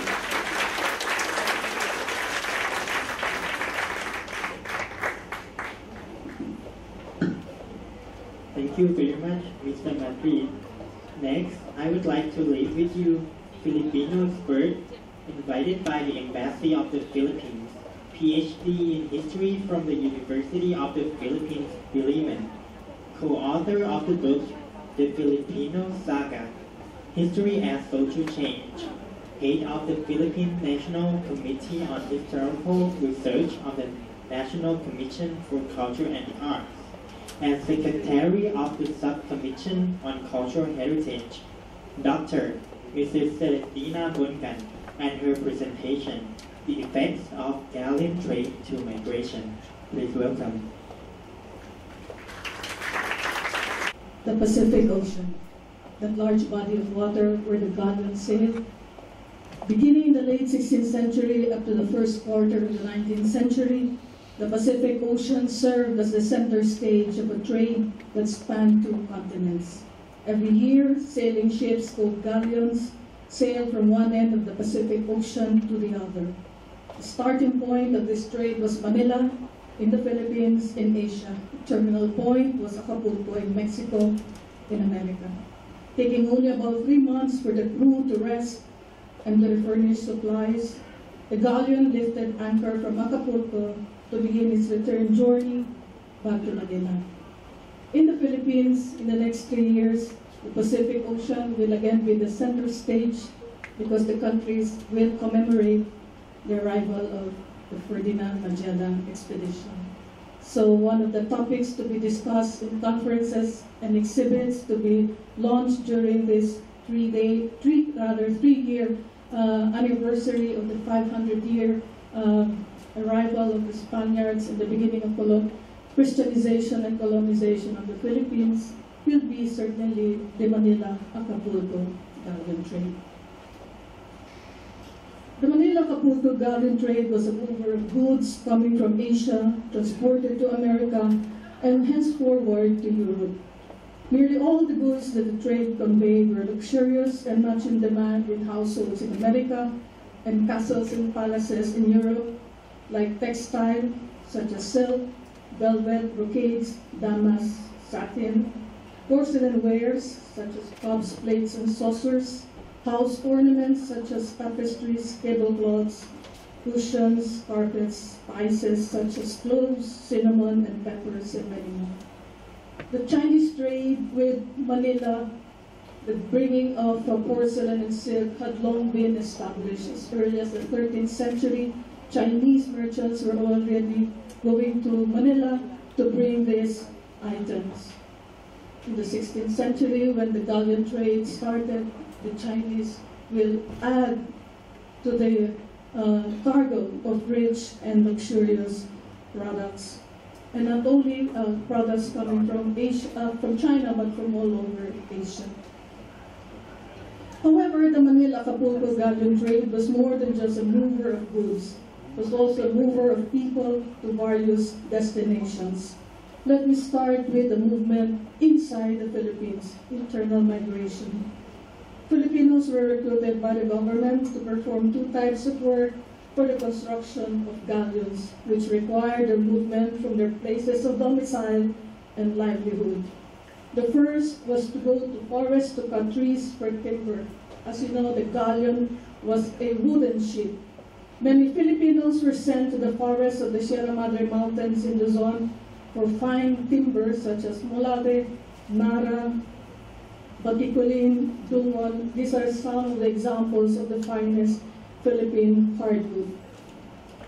Second type of internal movement was for Filipino laborers to go to shipyards, specially opened by the government for galleon construction. The principal shipyard was in Cavite, along the waters of Manila Bay. The secondary shipyard was in Sorsogon, a little less than 400 kilometers southeast of Manila. Today, our National Museum has been sending its experts to come up with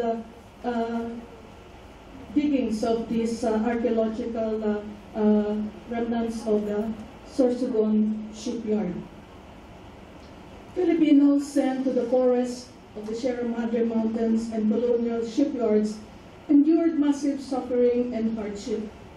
First of all, they were unused to the work of this nature. Shown earlier to you was the native boats known as the balanghais, which were much smaller than the galleons. Besides, Filipinos were made to stay in these places for long periods of time, sometimes up to as much as 6 months. Since many Filipinos were kept away from their farms, agriculture declined. Far from their places, domicile and livelihood, the menfolk were separated from their families. Wherefore, before the onset of galleon construction, they were farmers and therefore producers of food. Many Filipinos became unpaid wage earners. But let us give a tribute not only to the Filipino laborers who constructed the galleons, but also the experts, the Spanish shipwrights who directed the construction of galleons. If there was internal migration happening because of the galleon trade, there was also movement of people coming from the outside to the Philippines. The first group of outsiders migrating to the Philippines were Chinese merchants. Many of them came from the southern province of Fujian. They crossed the South China Sea by means of small sailing vessels called sampans, a journey helped in large part by moderate wind that blew over these waters in most times of the year. From the southwest, from June to November, and northeast from November to March. The number of Chinese merchants who arrived in Manila was more than the number of Spaniards throughout the country. At some point, the Chinese numbered about 10,000, and the Spaniards were only about 2,000. For their safety, the Spaniards required the Chinese to reside and engage in mercantile activities in an exclusive area which came to be called Parian. In the country today, wherever you have large Chinese people, residents, the common term to denote these areas is Parian, or if they are smaller, they are called Pariancillo. We find them in towns or in cities like Cebu and in Vigan. The Chinese comprise the largest foreign population in Manila. This resulted in the emergence of a Chinese mestizo class, which is very much a reality feature of present-day Philippine society. Today, the biggest business people have Chinese ancestry. We call them the Taipan class in Philippine society today. Well, even after the galleon trade ended, more Chinese entered the country and settled. They were no longer considered as foreigners, but rather as Filipinos. I myself had Chinese ancestry. The original name of my great-grandfather is Hao Gongkang. But through the years, the first syllable was dropped and the rest was only Gongkang. Chinese merchants were heavily encouraged by the Spaniards to become Christians. Conversion to Christianity entailed perks or benefits, which included lesser taxes to pay, permission to live in Binondo, a district of Manila especially created for Christianized Chinese under the spiritual guidance of Dominican friars, where there were lesser restrictions on their mobility. The Chinese dominated the retail trade in Manila since there was no comparable Spanish mercantile class taking root in the Philippines. The Chinese were generally called sanlay, easily established themselves as the principal agents of trade in Manila. The Chinese also brought goods that the Spaniards needed, but which are not available in the country, such as wheat, flour, preserves made of oranges and peach, salted pork, chestnuts. The Chinese also offered various professional services essential to urban life, since there were among them tailors, cobblers, candle makers, confectioners, painters, as well as silversmiths. The other group of foreigners who came to the Philippines in large numbers because of the galleon trade were the Spaniards. They generally arrived in the country through the galleon on its return journey from Acapulco. The first group of Spaniards consisted of officials such as Governor General, accountants and auditors of the Treasury, judges, attorneys and fiscals of the High Court or the Audiencia, and other lesser officials sent to the Philippines to run the various offices of the colonial government. Many of these Spanish colonial officials have been perpetuated in a way because many streets, for example, in Manila, are named after Governor Generals. There are many towns in the Philippines named also after Governor Generals. For example, Lemery, Obando, we have Dasmariñas Street, Tabora Street in Manila, Gandara, and Etchague Street. They still remain named in such a way. The arrival of these Spanish officials ensured the continuation of Spanish rule in the Philippines until 1898, when the Americans arrived and took over the country. The second group of Spaniards consisted of soldiers of the infantry and the cavalry sent to the country to defend forts, bastions, and camps. Together, the infantry and the cavalry pacified the countryside, suppressed revolts and uprisings, and reduced to the greatest minimum Filipino endeavors of resistance against continued colonial rule.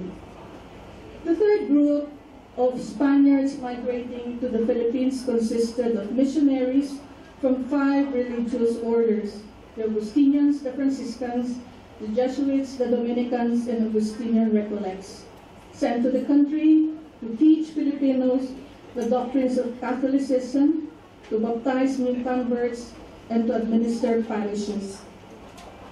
Using corvée or draft labor, missionaries directed the building of churches made of stone, adobe, and bricks. They printed catechism books in the native language to facilitate the teaching of Christian doctrines. They opened schools in the parish convent premises in towns in the provinces where they taught young boys reading, writing, and counting. In Manila, they opened colegios for the sons of Spaniards and mestizos. Today, the Augustinians, the Jesuits, the Dominicans, and the Recollects still maintain these schools in the country.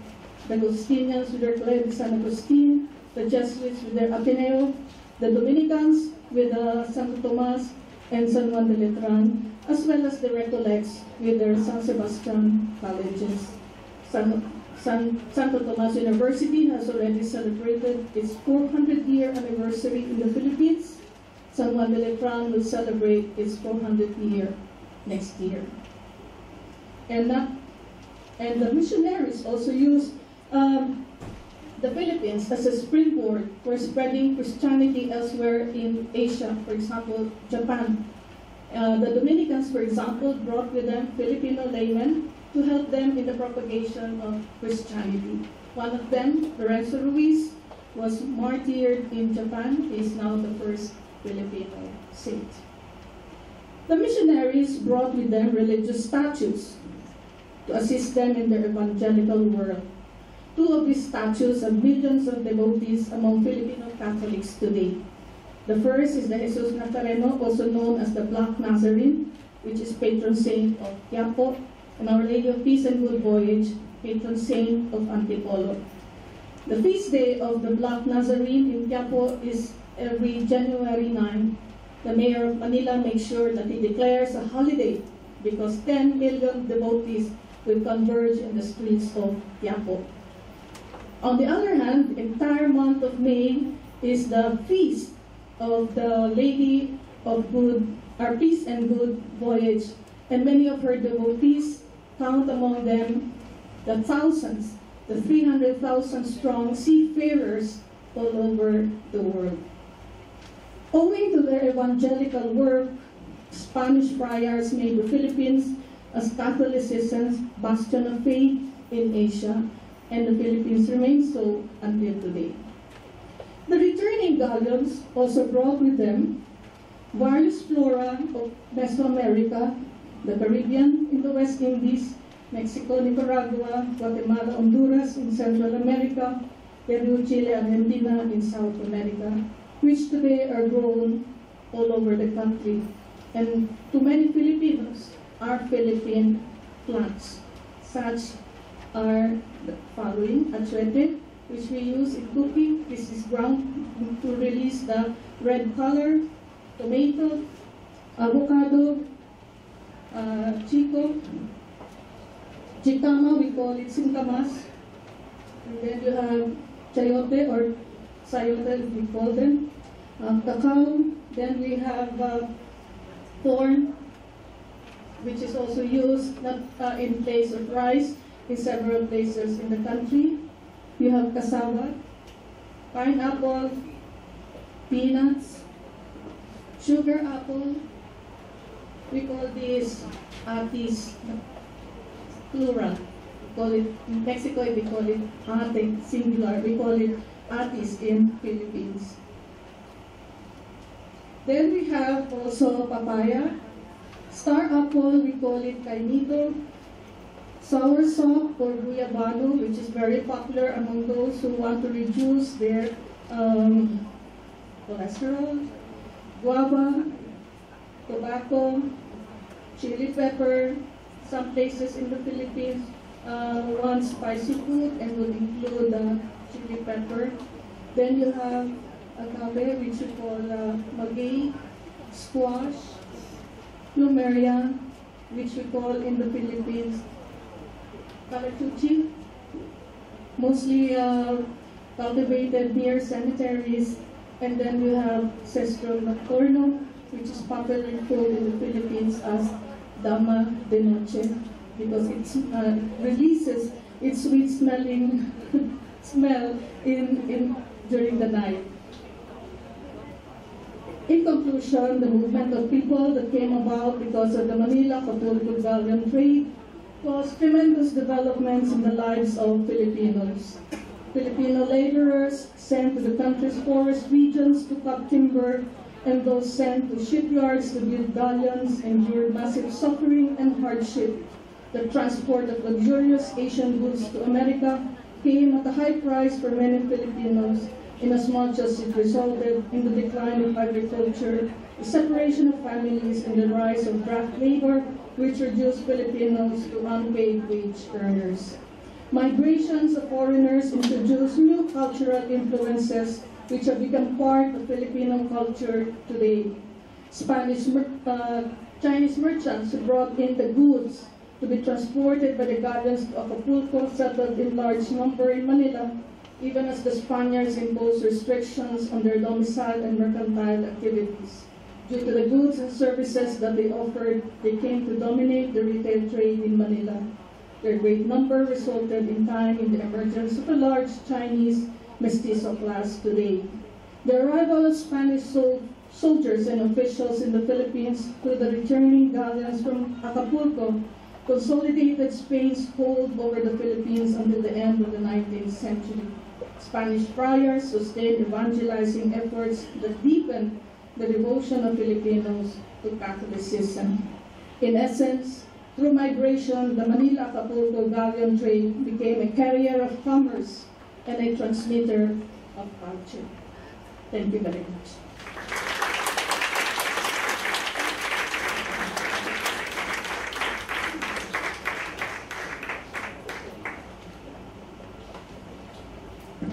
Thank you very much, Dr. Prachan. And before we begin our question and answer session, Mr. Male, may I invite you?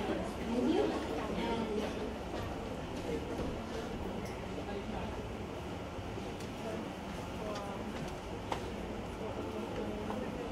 Okay, so now the floor is open for any questions from the audience.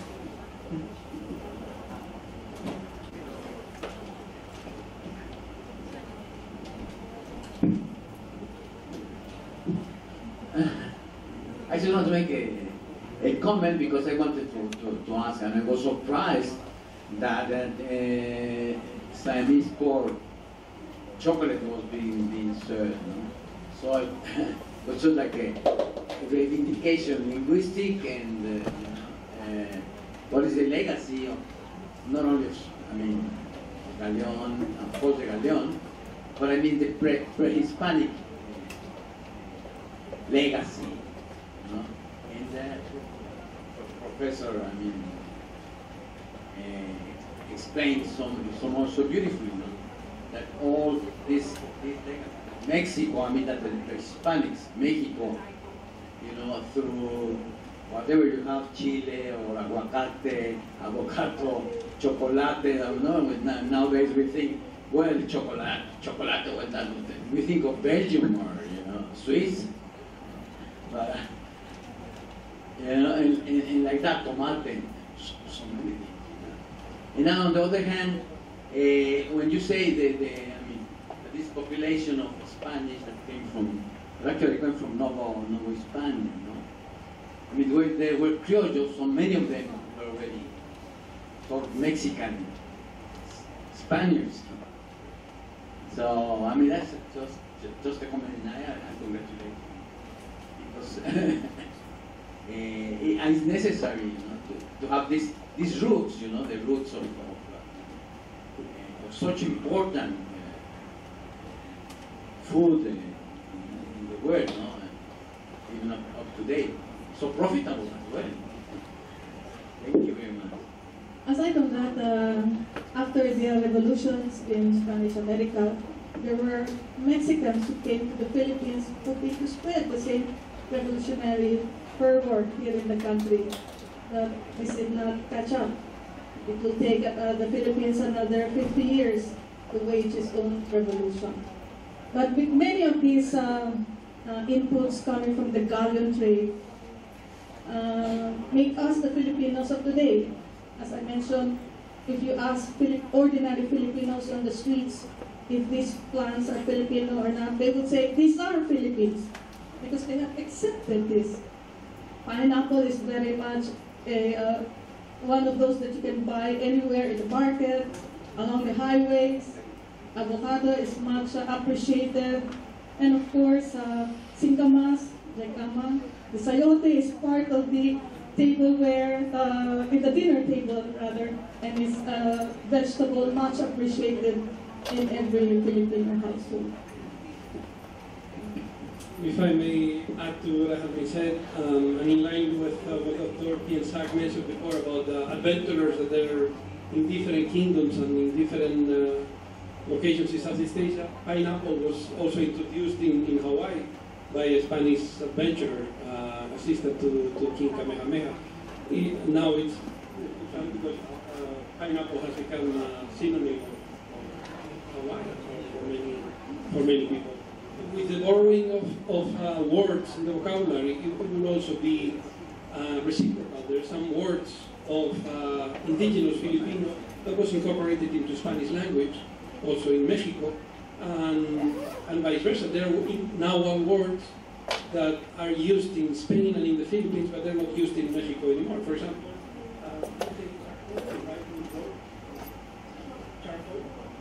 in Spanish we say tiza. Tiza. No, I mean in Spanish. His, but it comes from a noun word, tiza. But it's used in Spain and in the Philippines.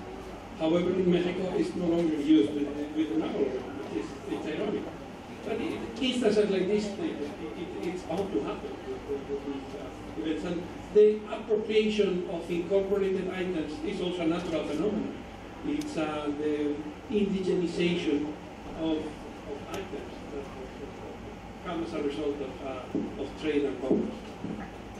I did not mention in my report that there are undocumented reports saying that the Filipinos who served as the crew in the galleon, many of them remain in Mexico. Some even established themselves all the way in Louisiana, in the United States. But this is still to be documented.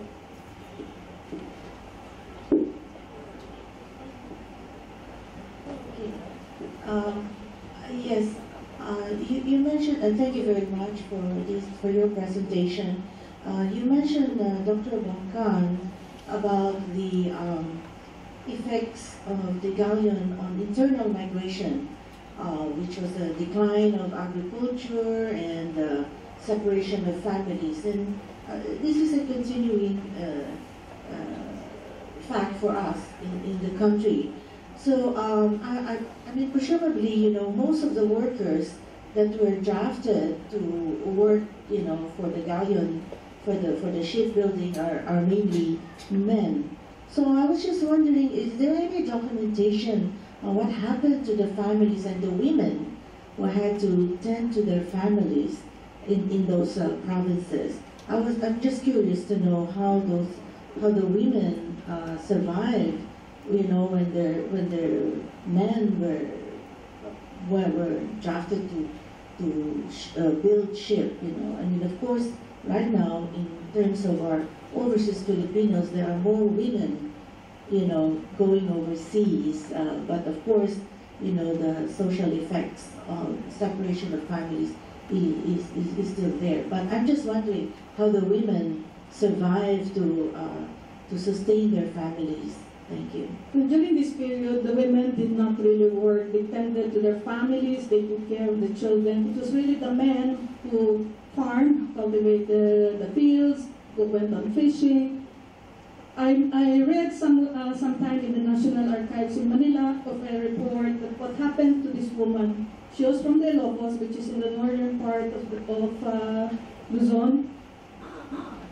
When she found out that her husband had died, her husband had been stationed in Cavite for about 6 months, and she has not heard from him, only to find out from the town mayor that he had already died. So what she did was, she took her 2 children, one was already walking, and the other one was still a baby, and they started walking all the way to Cavite. Took them about 2 months to reach Cavite. And when she reached Cavite, just off the shores, she jumped on the water. Because during this period, it is just the men who work. There was no such thing as women having a career, just like today. Women who can live on their own.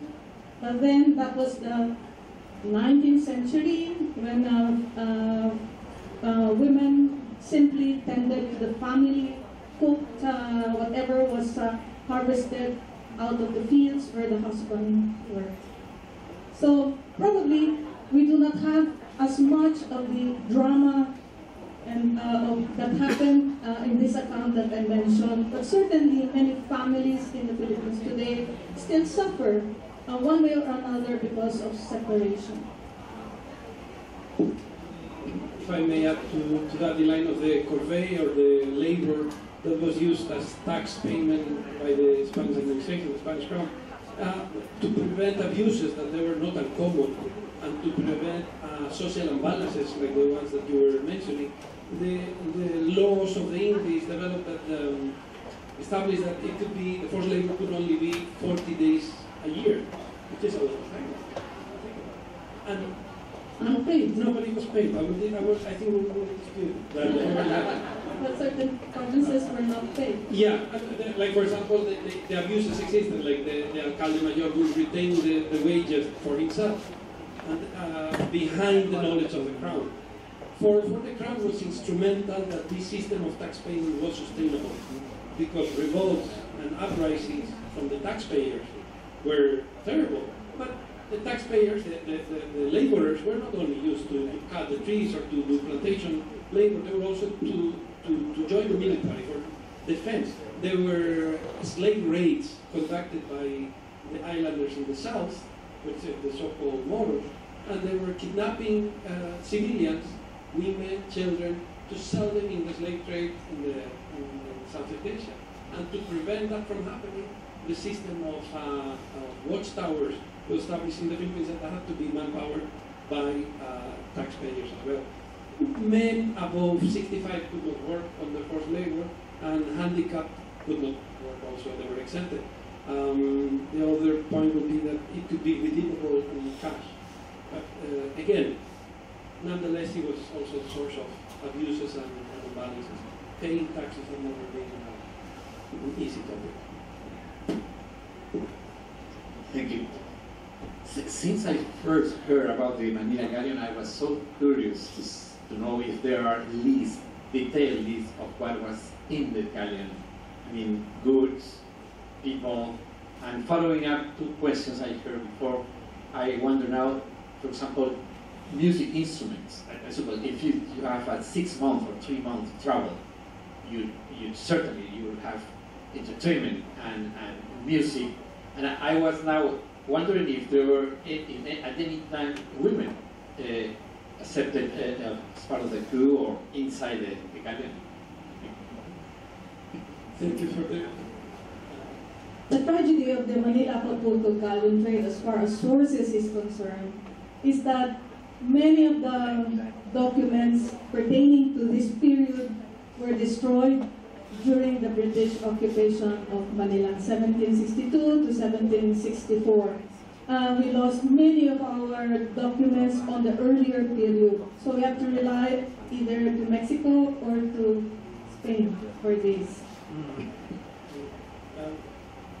I will say yes, they're complete manifestos, as Dr. Moncal has mentioned in the Archivo General de la Nación in Mexico.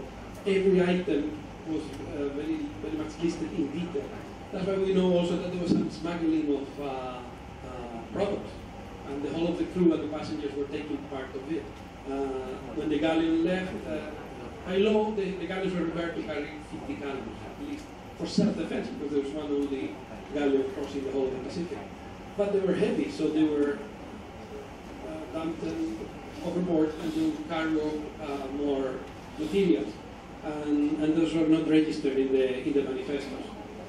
Musical instruments, for example, there's a fascinating celebration that took place when the galleon reached the Americas, close to California, when they knew they were about to finish. There was a celebration of altering the positions in which the crew and the captain became the lower member of the small community that was the galleon, and the mariners, the sailors, the passengers became the bosses, and they took the captain and the pilot on trial. At some point, they were all getting drunk and partying, and it was just a massive celebration. Musical instruments were very much part of the evangelization of the Jesuits, for example. In the island of Bohol, in one of the convents that survived with the centuries, although it was destroyed, I'm afraid, in 2013, the instruments were preserved, and the Spanish government financed the restoration and the performance of the musical sheets that survived. The transferring of knowledge through music was absolutely instrumental for the conversion, the religious conversion. It was a language that is mainly cultural, that has no political undertones, no religious undertones, and yet it made a significant impact. Just to give you an example, and I finish with this, until the 1980s in Zamboanga, where they speak a Creole language, Spanish like called Chabacano. There's a rosary that is prayed, and it's for the safe arrival of the galleon until the 1980s, early 1990s. And women on board, there were few, and it was difficult to, they were mainly as passengers, not as crew. Not as to add to the musicality of Filipinos, much of that is because of church education. Young boys were taught how to sing until about they are 10 years old, when their voices seem so angelic. Afterwards, no more. Excuse me. We're sorry to inform that there will be only one more question. Okay, so just a small question. I think you already answered partially, but I remember Dr. Alvarez raised an important point about the documentary heritage of the Galleon trade. And I was wondering, is there any institution in the Philippines that followed, records and testimonies of this important period? We have a national archives in the Philippines. For many years, it has been supported by Queen Sofia of Spain, and she has been going to the country since 1998, trying to come up with restoration of our documents. But at present, we lack that period, the period before the British arrived. So we are relying on Mexico and Spain, and through the efforts of Senator Angara, the Spanish government has been very generous in allowing many of these documents to be, what do you call this, digitalized. Okay. So we have some of these documents already in the country. But we need scholars to read these documents and to come up with scholarly works. Well, for now, thank you for all the questions, and thank you very much again, Dr. Prachan and Mr. Madrid. And with the last question, we will now have our lunch intermission. The afternoon session will begin at 2:30 p.m. and the following video presentations will be showcased. Dr. Margarita Suarez Espinosa, Peru and Illusions of the Galleon, 16th and 17th centuries, and Mr. Javier Mejia Ubillos, The Economics of the Manila Galleon and the Role of New Granada. We just want to let you know that we happily learned that Dr. Carlos Madrid came with the 9 last books of this edition, which are also being on sale outside the room, only 9. So please go as soon as possible if you want.